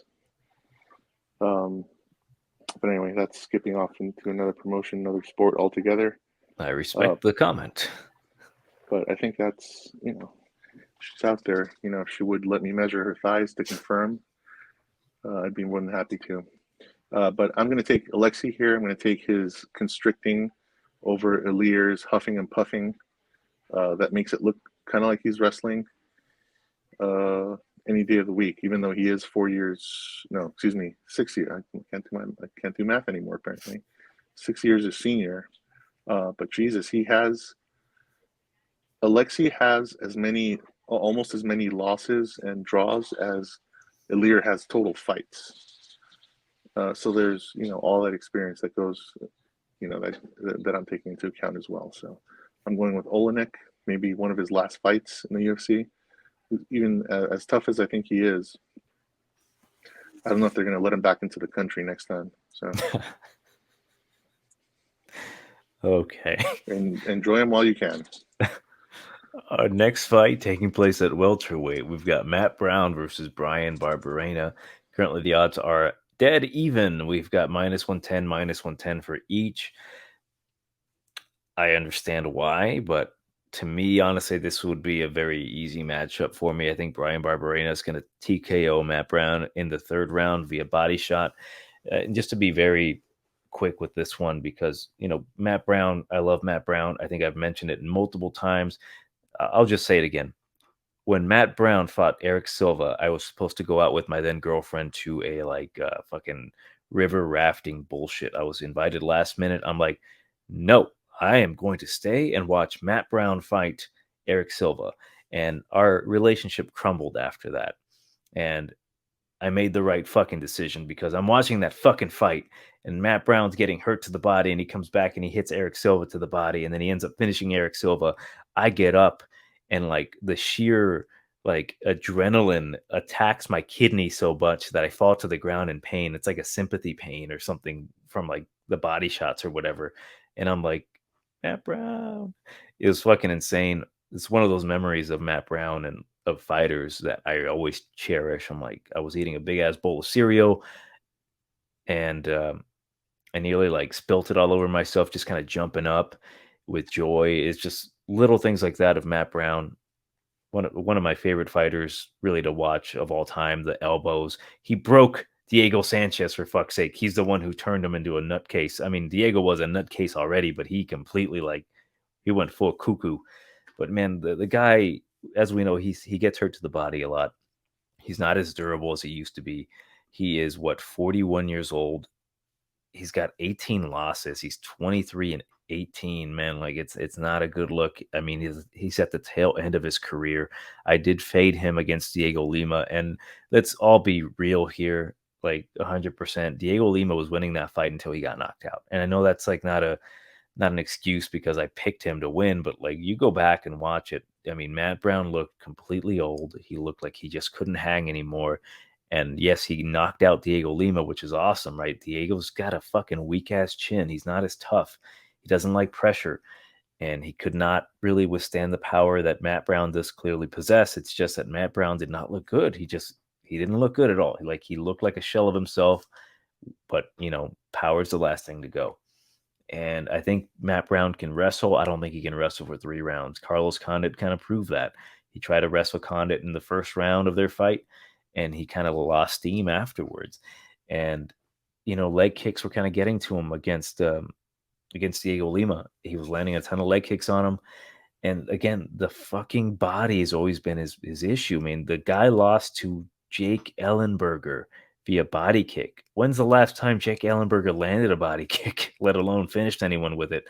And Matt Brown's that's his biggest weakness. Barberena, he is 9 years his senior or his junior. He's a tough guy. He's fought arguably better competition as of late. I mean, I know he lost to Jason Witt, but that was it was an eye-opening moment for Barberena. Is damn, I got to learn how to take down. I got to learn how to get better takedown defense. And I think it really showed against his fight with Darian Weeks. I know Darian Weeks was coming off the couch. Essentially, he was 5-0, making his debut, but he's a strong wrestler, and Barberena did a good job getting back up and stuffing takedowns. I mean, to this day, I still think Barberena was on his way to beating Vicente Luque. That Vicente Luque, yes. And then, eventually he got Luque'd. He got knee to the body and then finished. And Randy Brown, Randy Brown's going to do that to people as well. He got finished by Randy Brown. I just think Barberena is a younger, tougher version of Matt Brown now. I was super excited when the fight got announced months ago. I'm glad it got rebooked. I think Barberena is going to be the tougher guy here. Although Matt Brown is basically fighting at home in Ohio, I think he's going to get finished in the third round with a body shot. Barberena, when he gets into a flow like he did in that fight with Darian Weeks in the second and third round, he puts it on you. He attacks the body. He throws a lot of volume. He's got the better cardio, and he's going to finish Matt Brown via TKO. And I'm going to say round number 3. It'll be fun as fuck until it's not, and Matt Brown's on the canvas. And maybe I think this might be his retirement fight, win or lose. I think he's going to hang him up, and it'll be a beautiful moment. But I'll go with Barberena by TKO. In my opinion, it shouldn't be that close. I don't think Matt Brown has the type of power to knock out Barberena. I know he has power, but Barberena's tough as fuck. He can take shots, and we'll see. We'll see what happens. But Barberena, round number 3 knockout. Yeah, I'm taking Barberena too, just because, as you mentioned, this is the tail end of Matt Brown's career. He's he's pretty much done. I think, definitely one of the highlights for me was that overhead elbow to Diego Sanchez, who just fought and kind of embarrassed Kevin Lee. He absolutely did embarrass Kevin Lee. That was, I wish he had won that fight, but that would have been just like, I don't know. Kevin Lee's pretty delusional. He's not overrated, but he's kind of overrating himself to a lot of, to a big extent. And I have no clue where that's coming from, because he's done nothing since he beat I don't know who, I can't remember who. Gregor Gillespie. I guess Gregor Gillespie, who had a little bit of hype behind him. I guess Michael Chiesa. That's kind of when the whole thing started. Yeah. Well, yeah. Suffice it to say, I don't care to even Google it. I'm sitting in front of my computer, and I don't really care enough to look it up. But where am I going with this? Oh yeah, Matt Brown. I don't know how I got from Matt Brown. I forgot how I got Diego Sanchez. Oh yeah, through Diego Sanchez. Diego Sanchez, one of the GOATs. That guy's just crazy, man. He's not, he's out of his damn mind. I was hoping I'd see him in Bellator and not Eagle FC, which is the I guess the TNA of MMA now. They're really scraping the bottom of the outhouse. Do you remember? I don't know if you heard this, but when he was still with Fabia, or I think Joshua Fabia, I guess there was he had a technique that was so deadly that he was going to try to use when he fought, I believe it was Michael Chiesa. Diego Sanchez, I guess, essentially had such a deadly technique, which was basically a stone cold stunner. Really? Yeah. And and they had to display it to one of the refs or something, and I remember they were just saying it was fucking stupid. God damn. I always think about that. We missed out on watching what the deadliest technique was that Joshua Fabia taught Diego Sanchez. Well, at least he taught him. At least he didn't teach him the rock bottom or something. Oh, he taught him the bottom, all right. Or the the what is it, the 3D from the Dudley Boys? Yeah. At least he didn't sneak a table into the octagon and jump from the top. Anyway, yeah, this is somewhat of an the way I see this is Matt Brown is kind of fighting a younger version of himself to a certain extent.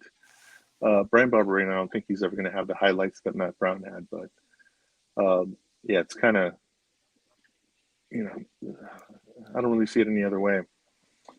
Don't have any more to add. I think Barberena's going to get the decision.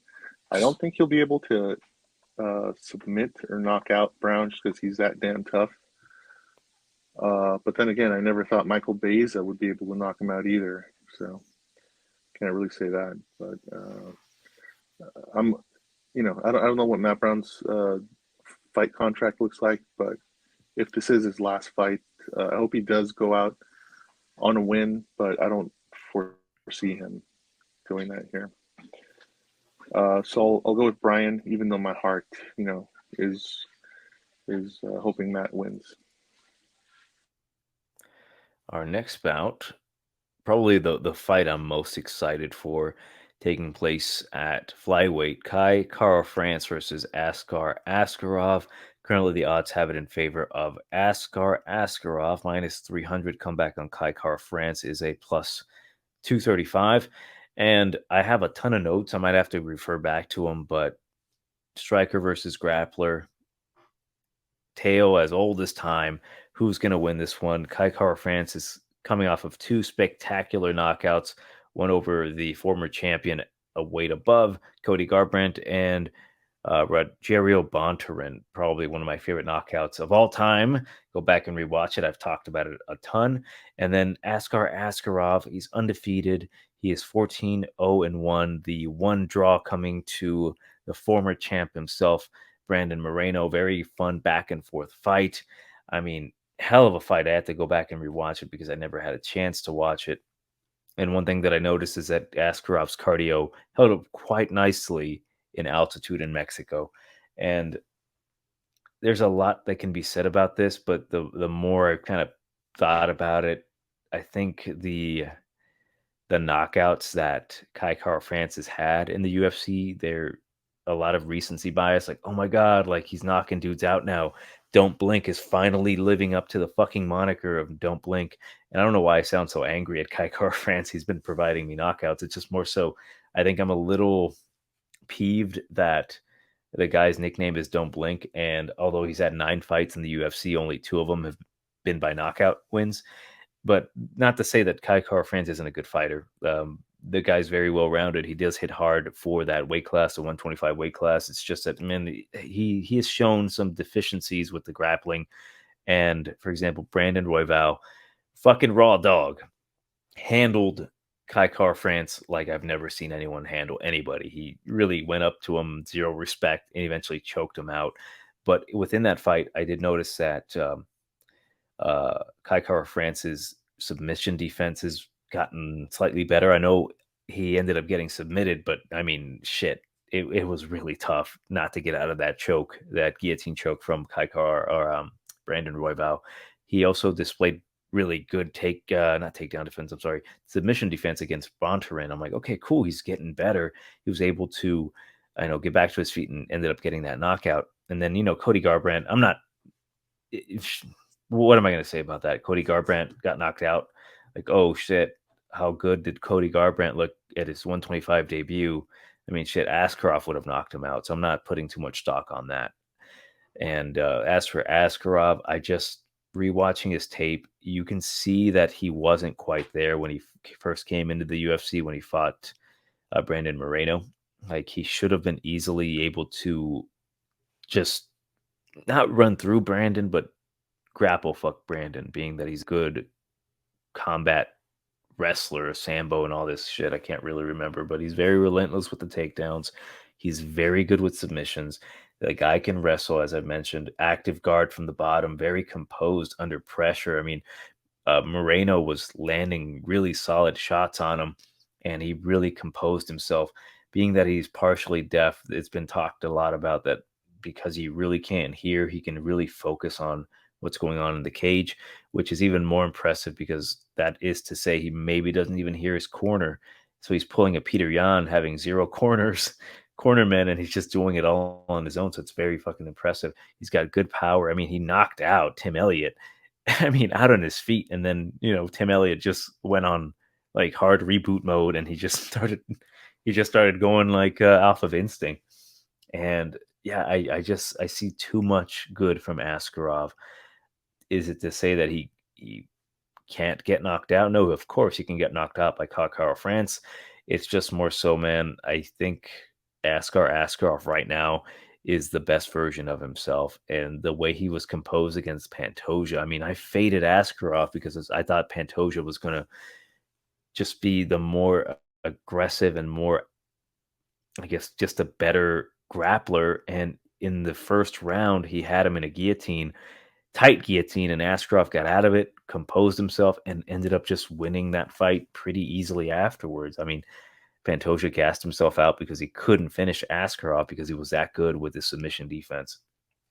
I mean, Askarov's been cracked before, but I just think he's too good. I think the odds are accurate. I think he's going to beat Kai Kara-France pretty convincingly.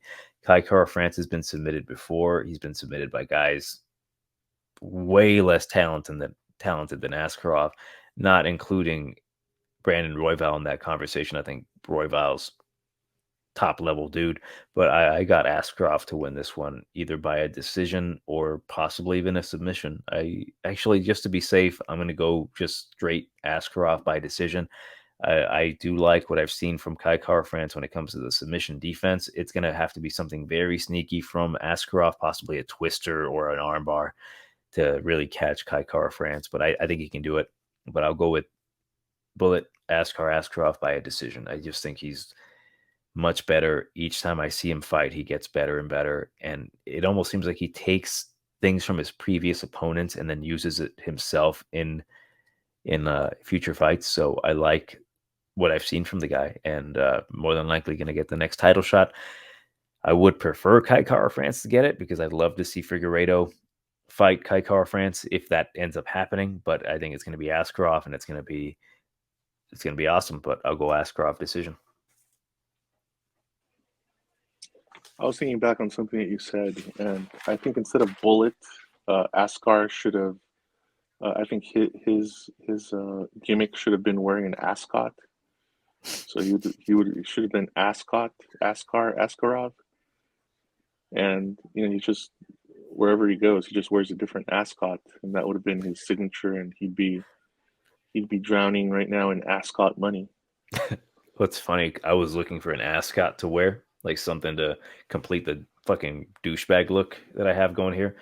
But cause I'm wearing my bathrobe, essentially my smoking robe, and couldn't find an ascot. But I'm like, man, it's gonna turn off a lot of viewers. They're gonna fucking unsubscribe, and I'm like, fuck it, whatever. But the ascot Askarov would have been really fucking great, dude.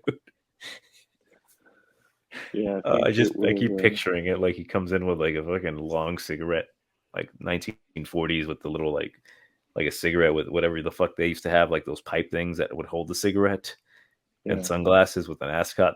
It'd be fucking funny. Askarov. Yeah, he missed out, man. Same thing with McMann, but I think he could still pull it off because I think he's going to win here. Because Kai Kara-France, I think, is overrated even in the flyweight division. He should have beat Moreno as well as Royval, but he basically, man, Royval beat his ass, dude. Like, wow, zero respect for him. I was like, holy shit, Raw Dog. They needed a pretty big mop in the octagon after he shit his pants in that fight. And his last two wins aren't very impressive against Bontorin and Garbrandt. After we know what he's got, a glass chin now. So Askar, if anybody knows him or can get this to him, tell him to wear an ascot to either this fight or tell him that it's got to become his thing. He's got to pull away from the pack in terms of he's got to douche it up if he's ever going to flyweight. That's where what's his name, that Dos de Guerra is, right? 125. Yeah, Figueiredo. Almost something. Yeah, Figueiredo. That's the guy. Yeah, I mean, yeah. So Figueiredo's douched it up pretty well. Yeah, Figueiredo's douched it up ever since he won the title. And he's got to douche. He's got to come at him douche to douche, in order to stand out and get people to recognize him for for something other than fighting, because a lot of these fighters are like, yeah, you know, they don't like to promote. They're like, yeah, I'll let my fighting do the talking. I was like, no, your fighting doesn't do the talking. Your fighting just shows people that you can fight. You want to get people to show up to watch your fights. And anyway, a lot of these guys don't. I guess they just don't get the promotion side of it. So, Well, Askarov is, you know, what is he going to do? He's going to sign it because he's his, deaf. you mean, wait, he is deaf? No. Yeah, he's partially deaf Wait, on is he? both ears. Yeah, I don't know. That's a good Well, question. Now that I bring it up, like, it was just more of a joke. But can he talk? I I don't know. probably haven't really paid attention to his post fight, so it'd be something. Well, he doesn't. Yeah, he doesn't need to talk. He can have, you know, sign. You know, he can have an interpreter. Just you yeah, just you know, tell her, you know, can talk smack through his interpreter, I guess. But I'd say, you know, you want to start standing out now, so that when the time comes to fight Figueiredo, you're ready to come out and not let Figueiredo steal the show before the fight even begins. So yeah, I'd say find a bunch of ascots on sale or something, you know, or get a few nice ones and just start wearing them to press conferences and wherever you're seen, and uh, you know, maybe hire a few people to run at you and ask for autographs or something, or you know, create some buzz around yourself, since the UFC doesn't seem to be creating too much buzz for, you know, a lot of their fighters, only a handful of fighters, I would say. And so, just to confirm, you have Askarov by decision knockout. I can't remember. I'll say decision. All right, let's move on to what apparently is the co-main event at flyweight. Joanne, formerly Calder-Wood, versus Alexa, the real sexy Mexi Grasso. And currently the odds have it in favor of Grasso minus 200. Comeback on Wood is a plus 170. Once again, with Grasso, I actually bet her on a similar parlay because I'm like, I think Joanne Wood is completely done. I mean, her performances have not been good as of late. I mean, her last good performance was a win against Jessica Ai, but she's lost to Lauren Murphy. That'd be something. Um, and she lost to Talia Santos recently. That was not a good look. Talia Santos looked great, but you really thought Bad Mofo Jojo was going to do a bit more and show a little bit more resistance. She's 36 years old, and I just think she's from a different era. And I think right now, Alexa Grasso, being 28 years old, having the right experience, having lost 3 fights, and having them been by finish by Tatiana Suarez, one by a quote unquote controversial decision against Felice Herrig, and one majority decision loss in Mexico to Carla Esparza. I think she's finally putting things together. She moved up a weight class, and to be honest with everyone, I really overestimated her fucking skill set because I just remember things from Alexa Grasso, and then I go back and rewatch them. I'm like, oh, this is a lot fucking closer than I thought it was going to be. Because I'm watching Joanne Woods fights, and I'm like, she doesn't move her head.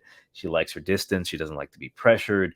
She makes a bunch of dumb mistakes, and, you know, she likes to, fuck. I wrote a joke on here saying that she likes to bang her coaches because she married her coach, John Wood, and she was previously dating her previous coach than that. I'm like, that's kind of funny. And I've always said, like, I like Joanne Wood. I've always kind of liked her. I think she's sweet. And takeaway is that I think she's going to make an excellent grandma. She's going to have biscuits and tea for her grandchildren, and it's going to be great.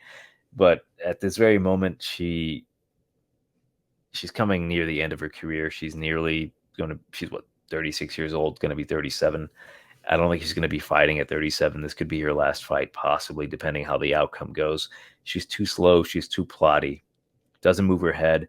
I thought Alexa was going to easily handle her. Frankly, it's going to be a lot closer than what I thought it was going to be. Alexa Grasso herself, although her combinations are stiff, she has great boxing. El boxeo mexicano es el mejor mexicano boxeo. Beautiful jab, very stiff, purple belt in jiu-jitsu. I've been creeping on her Instagram page. She's been putting on the gi, And, she's got some good jujitsu. I mean, what's her name? Macy Barber took her down, and she had a beautiful armbar attack that led into a sweep. And I'm like, girl, please grapple. If you grapple, I think you can win this fight easy. It's just, man, I don't necessarily trust Grasso. Like, I've always kind of thought that she's kind of dumb herself, although she is, in this case, I think she's the better fighter. Going to have the faster hands. Uh, I guess her defense is good too. Her hands are always where they need to be. Her chin is good. Macy Barber cracked her a ton of times, and she ate those punches with no ease. She's got that PMC, patented Mexican chin. Um, yeah, man, like, she's mostly hands though, so she needs to throw kicks. I think Joanne Wood, if I'm being honest, I think she can make it a lot closer just by being more volume. But I think Alexa Grasso is going to have the more powerful shots. I mean, Wood's going to be on the outside throwing teeps and kicks, and if it gets in close, she'll try to clinch up and throw knees, throw elbows. But I foresee that Grasso is going to come with a more grappling heavy approach, being that her putting on the gi a lot, taking a lot of pictures with the gi, being a purple belt, being pretty fucking good on the ground. I think she's going to have to use that to her advantage. If she doesn't, I think her hands are going to be too fast. Her jab is going to be too crisp and stiff. And although Joanne Wood's going to probably be landing the more strikes, the harder wobbling strikes are going to come from Grasso, because she's going to throw them really fast. She throws beautiful combinations. I'm going with Grasso by a decision, but being that it's women's MMA, and again, I don't trust Grasso too much now, knowing that she herself doesn't really move her head and she's not as fast as I thought she was going to be.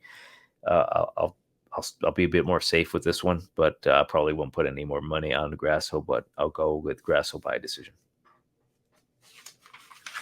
Wait, now you bring it up. So wasn't she Joanne Calderwood, or am I thinking of somebody else? She was Joanne Calderwood, but she married John Wood, her head coach, and now she's Joanne Wood. So she dropped the Calder. Okay, yeah, that was like, what? Because I saw her name, but it didn't click with me because I'm like, I don't really care about her. Yeah, she's Hmm. bad mofo. What how's she going? Bad mofo Jojo. She's got that sweet voice. Yeah, she's never. I don't know. Sure, she's got some ink and I guess a weird hairstyle there and freaky teeth, from what I can see, unless that's her mouthpiece. That's her mouthpiece. Unless it's not. But um, yeah, I've never really seen her as like, well, why is she competing in the UFC?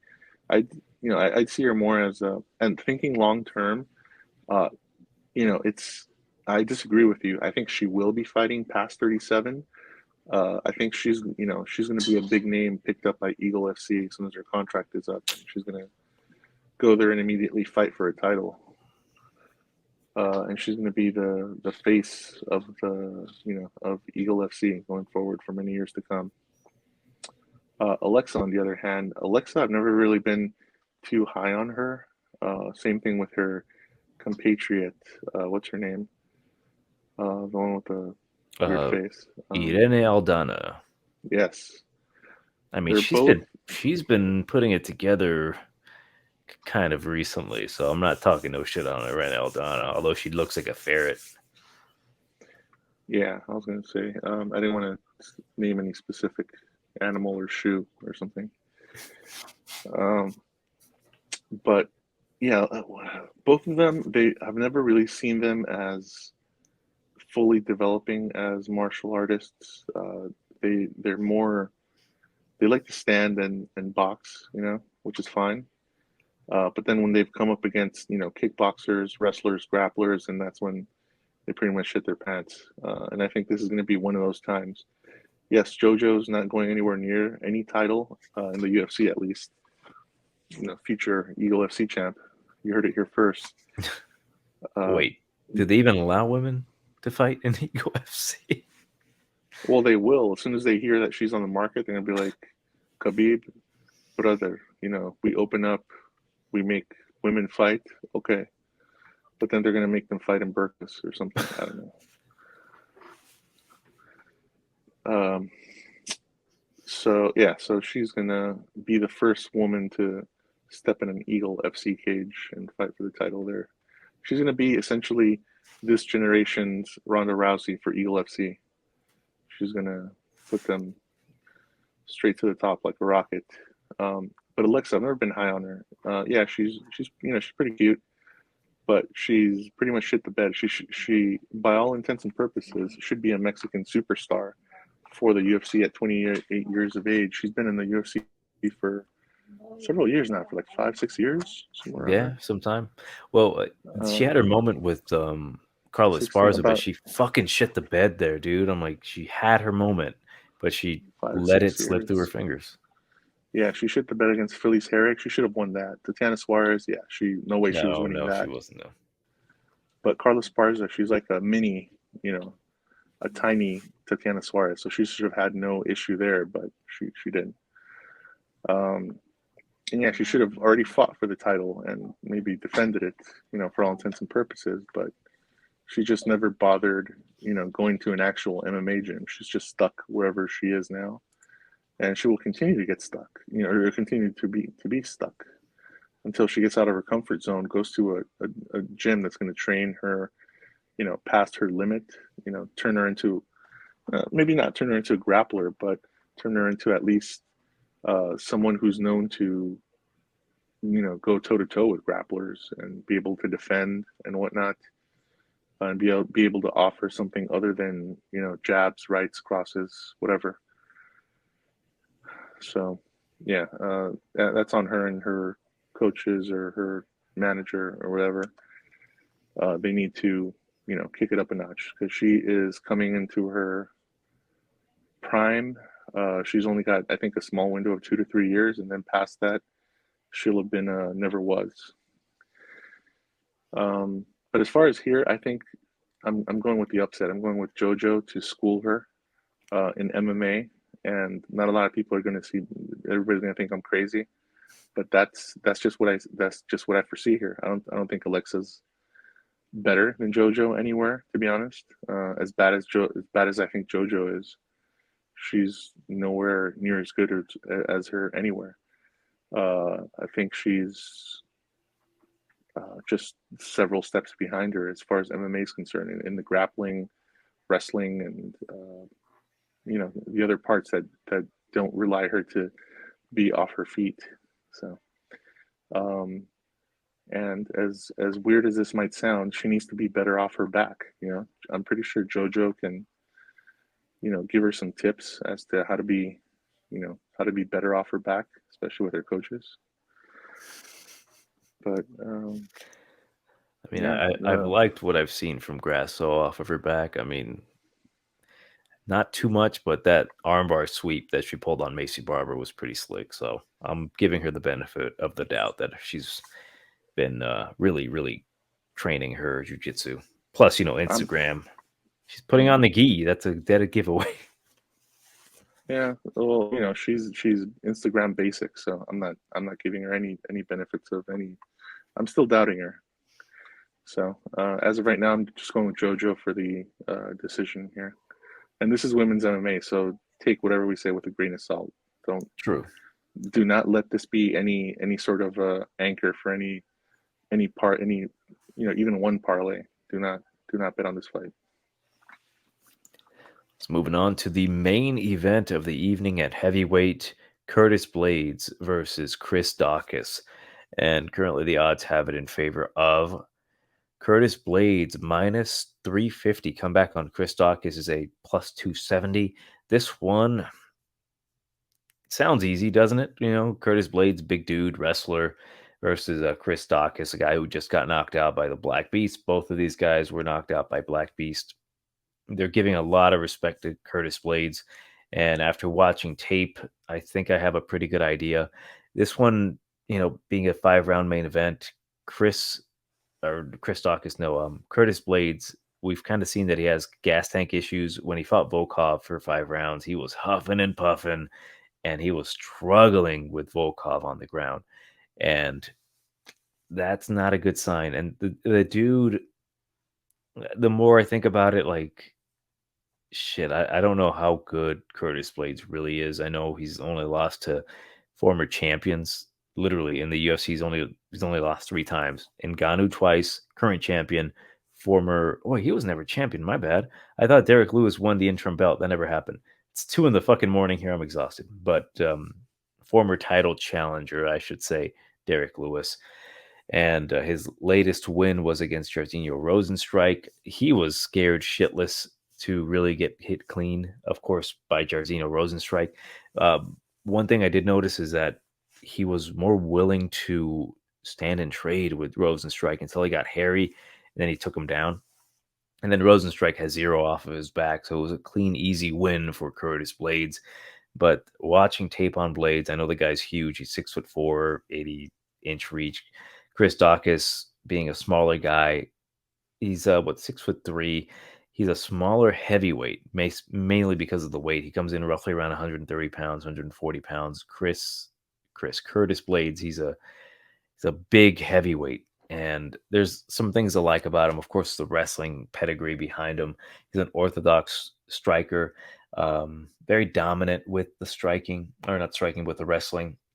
And his striking, he's getting more and more comfortable on the feet. And you've seen him get knockouts. He knocked out Junior Dos Santos. The guy hits hard for primarily being a wrestler. And the things I don't like about him is that he does tend to reach for his takedown sometimes. He puts himself in bad spots where he can get uppercutted. He's very hittable. He's very easily countered sometimes when he gets a little too comfortable striking. And, that knockout with Derek Lewis, he made a huge mistake going into the power side of Derek Lewis and got hit with that nasty uppercut. And that put him out cold for the first time ever. And I did not see that coming. I always thought Curtis Blaydes' chin was pretty solid. He was able to eat, punches from Ngannou. I mean, he got wobbled and such, but he ate a nasty flush knee from Overeem. And I'm like, dude's chin is pretty solid despite being knocked out recently. And even with Rosenstrike, he was eating some punches, and surprisingly, he was taking them. Chris Daukaus, we're talking about him. We know about him quite well. Funny enough, he's got 100% takedown defense in the UFC, mainly because he's knocked out his opponents before they were able to take him down. He's not terrible with the takedown defense, but again, being that he's a black belt in jiu-jitsu, we haven't even seen that. And this might be a chance we get to see his jiu-jitsu and his actual takedown defense. The guy's very fast, beautiful counters from Chris Daukaus. The boxing is primarily where it's at. Beautiful combos. He gets you hurt, he's going to viciously attack until he gets you out of there.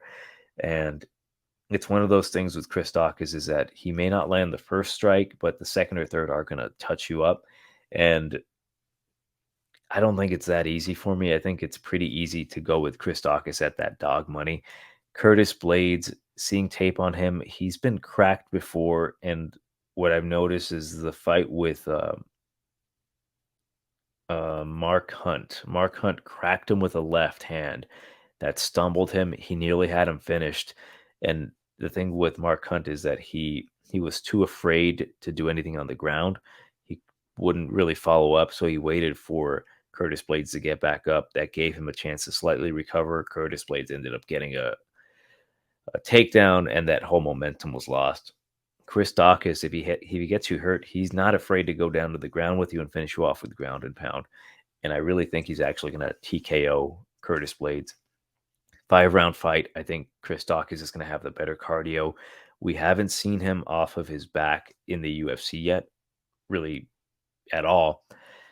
And I think that as long as he can stuff maybe one takedown, or if he can just get back up, he's going to put hands on Curtis Blaydes. And although Curtis Blaydes got a good chin, I don't think he's going to be able to withstand the barrage. I think he's going to get hurt. He's going to fall against the cage. He may not go out, but the barrage of uppercuts and hooks and body shots that Chris Daukaus is going to put on Curtis Blaydes is going to cause the referee to come in here and stop the fight. Yeah, man, I think it's pretty easy for me to go with Chris Daukaus on this one. Funny enough, when the conversation came up of like, who can Chris Daukaus beat in the top 10, I'm like, Curtis Blaydes. I think I can clearly think, I think it's clear for me that Chris Daukaus is going to be Curtis Blaydes. Of course, Curtis can come in here, expose Chris Daukaus for having 0 takedown defense in reality and just being a fraud. Quite possible. Curtis Blaydes is that kind of guy, take you down, hold you down there.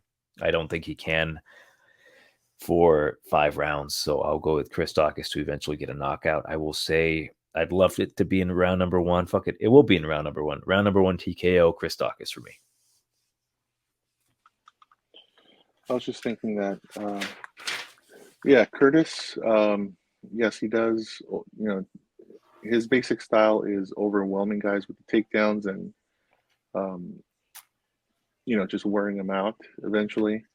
But I think hit with Chris Daukaus, I think he's going to do well to maybe block some of those takedowns. I think Curtis is eventually going to hit several takedowns, but I would say they're going to get past the first round, and by the second or kind of the end of the second toward the third round, those takedowns they're going to come with more and more energy spent on him trying to take him down, and that's when I think Daukaus's hands are going to come into play. He's going to eventually be able to stuff those takedowns, every single takedown, 80% of the time, all the time. And once he does, I think he's going to let his hands fly. And I was taking a look at their height, and he's not that much shorter than Curtis Blaydes, but he is a lot lighter, or I should say, Blaydes is like 20 plus pounds, 20 some odd pounds, 25 pounds, if my math is correct. No, wait, 30? Hang on, let me do the math here. 261. Just call it an even 30 pounds heavier. About 26 some odd pounds, 26 and a half pounds lighter than Curtis. Curtis is 26 and a half pounds heavier than him, and I think those are going to eventually cause him in the second and third round to just completely wobble, get what's that thing called? Adrenaline overload, adrenaline dump. They're going to cause him to dump all his adrenaline, and he's going to just fall apart. So I agree. I think Daukaus is going to take advantage of that and probably TKO him, but I think it's going to be in the second or third round. Yeah, I forgot to mention that Chris Daukaus has a beautiful lead left hook, and I think that's really what's going to start the barrage. And I did fail to mention, I think I said that no one's really tried to take down Daukaus. Oleinik did try and fail to take down Daukaus in their fight. And yeah, man, like, I know Curtis Blaydes being a different type of wrestler. And for example, Nascimento as well, he's a grappler and he couldn't take him down mainly because that lead left hook popped him, put him on his ass. And Chris Daukaus went to the ground and started grounding, pounding him, let him back up and finished him.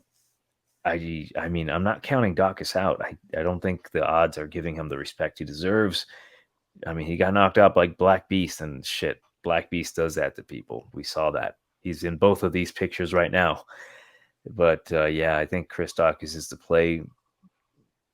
I just think he's going to get the job done. There's a lot of tape on Curtis Blaydes where he ducks his head a lot and he reaches for takedowns that aren't really there from far away.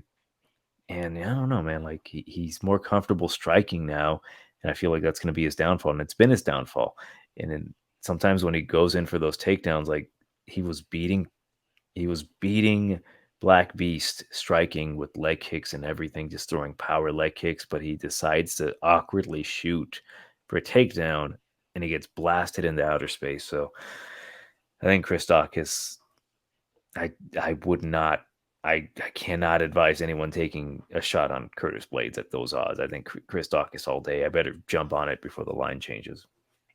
But do you have anything before we get to our new segment of the week? No, nothing really to add to this fight or anything else I can remember. Well,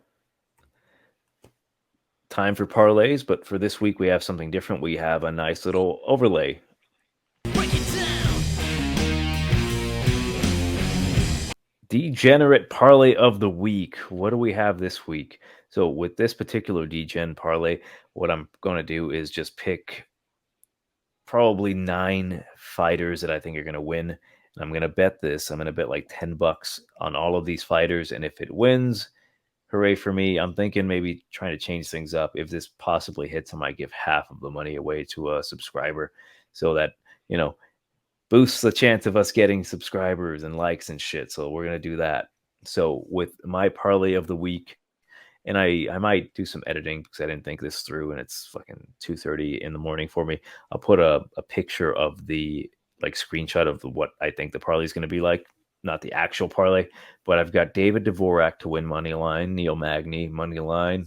They're all money line, by the way. Manon Fiorot, Carol Rosa, Bruno Silva, Askarov, Chris Daukaus, Brian Barberena, and Alexa Grasso. So the odds on that are whopping 12,486 plus money. $10 on that gives me 1,248.57 cents. And if that hits, probably pick someone randomly from the subscriber list. I think you're gonna have to comment. Yeah, you're gonna have to comment on the video and like and all that good shit. So you have to comment for me to see you, or else I won't know for shit. So do that, and you might possibly get half of this money. But in all reality, the non-degenerate parlay for this particular week, which I call the Tiger Bum parlay, if I'm going to be legit, I see some spots here that might be good. I like David Dvorak. I think he's going to pull it off. I think he's very good. He's very smart. I like Neil Magney a lot. I think he's going to easily coast through a decision if he needs to. And I like Askarov. I think with those three, if I'm being safe, shit, I might even take David Dvorak off if I feel a little uncomfortable. But currently, those odds are plus 230, and put $100 on that, give me $230 on that particular parlay. I like that quite a bit. I might play around with it, maybe add some people, add Carol Rosa, maybe not. Maybe add Chris Daukaus to that. If I add Chris Daukaus to that parlay, a 4-person parlay, that's plus 1104. So $100 hits me $1,003 or $1,003. Fuck, I'm tired. What do you think, Jose, for parlays? For parlays, wait, am I doing the safe parlays, or am I doing whatever you want? If I had $1 million to throw away? If you had right. 1 million pesos and you had to get rid of them immediately, what would you place this bet on? I would say the co-main event going over. Damn it, I can't do that. It doesn't give me that option. Oh, all right. What about let's see, Oleinik by submission? No props, just straight money right now. Well, we can do that. So I can't give you odds on it, but you would take Oleinik by submission, and you would take money or over on the co-main. Yeah, I would say if I could parlay those two into one bet, yeah, that would probably be it. Now, as far as the actual bets, that I'd bet my own money on would be I'd go with Daukaus. I'd go with the over on the co-main. I'd go with Askar, Barberena, Oleinik, Carol Rosa, with Magney, and I'd say that's pretty much it. I do not want any part of Jennifer Maia. I mean, wait, did I say I was going with Jennifer Maia? I did, right? Yes. If I recall. Yeah, probably Jennifer. No, you know what? Never mind. No, take Jennifer off. Everybody but Jennifer, yeah. So far, 6-team parlay at plus 2,766. So there you go. Let's go. $50 gets you $1,383.09. With all those, right, looks like I'll be plus $1,000 next week. There you go. Sweet. Yeah, so there's a couple spots here that I really like. With the over unders, once I actually get the fucking odds on those, I think they might come into play here. I'd like to know what the over under is on the Souza versus Saldana fight. I think that's going to go over. Manon Fiorot versus Jennifer Maia. There's always the likelihood of there being a finish there, but I think how tough Maia is, she can take a barrage and an ass whooping from Manon Fiorot. Let's see here. David Dvorak versus Nicolau. I think that also might go over. Definitely the under. Oh, scratch that on the Borschchev versus Diakiese. That one I might not even think about. Yeah, there's a couple of good spots here. I do like Brian Barberena straight though quite a bit. He's currently at like plus 110, so I like that a lot. And probably straight, I'm going to take Christakis directly. I like what I've seen from Christakis. Even though he just got knocked out, I think he has a chance to stamp himself back into the division. I'm going to say it here. Full-time Christakis might be a new legendary beast. I know he just lost being full-time after quitting his job as a cop, but I don't know how long of a distance that was, like how many months or years it's been since he was full-time. But I think now that he's full-time, dedicated a full training camp, being no longer a cop, I think he's got less stress and more time to train. I also like Askarov maybe by a submission. I know Kai Kara France has been submitted multiple times in the past, but those are my picks straight. I might change it up. If you want to follow us on the Discord, I'll probably post my bets there. Yeah, I would have said the doctor should have remained on the force for for his pension and the insurance. Yeah, but he wants to be a UFC fighter. Yeah, but he'll probably go back to being a cop once his career is over in a few years. More than likely, yeah. We'll see. If he gets his ass beat by Curtis Blaydes, and yeah, that would be bad.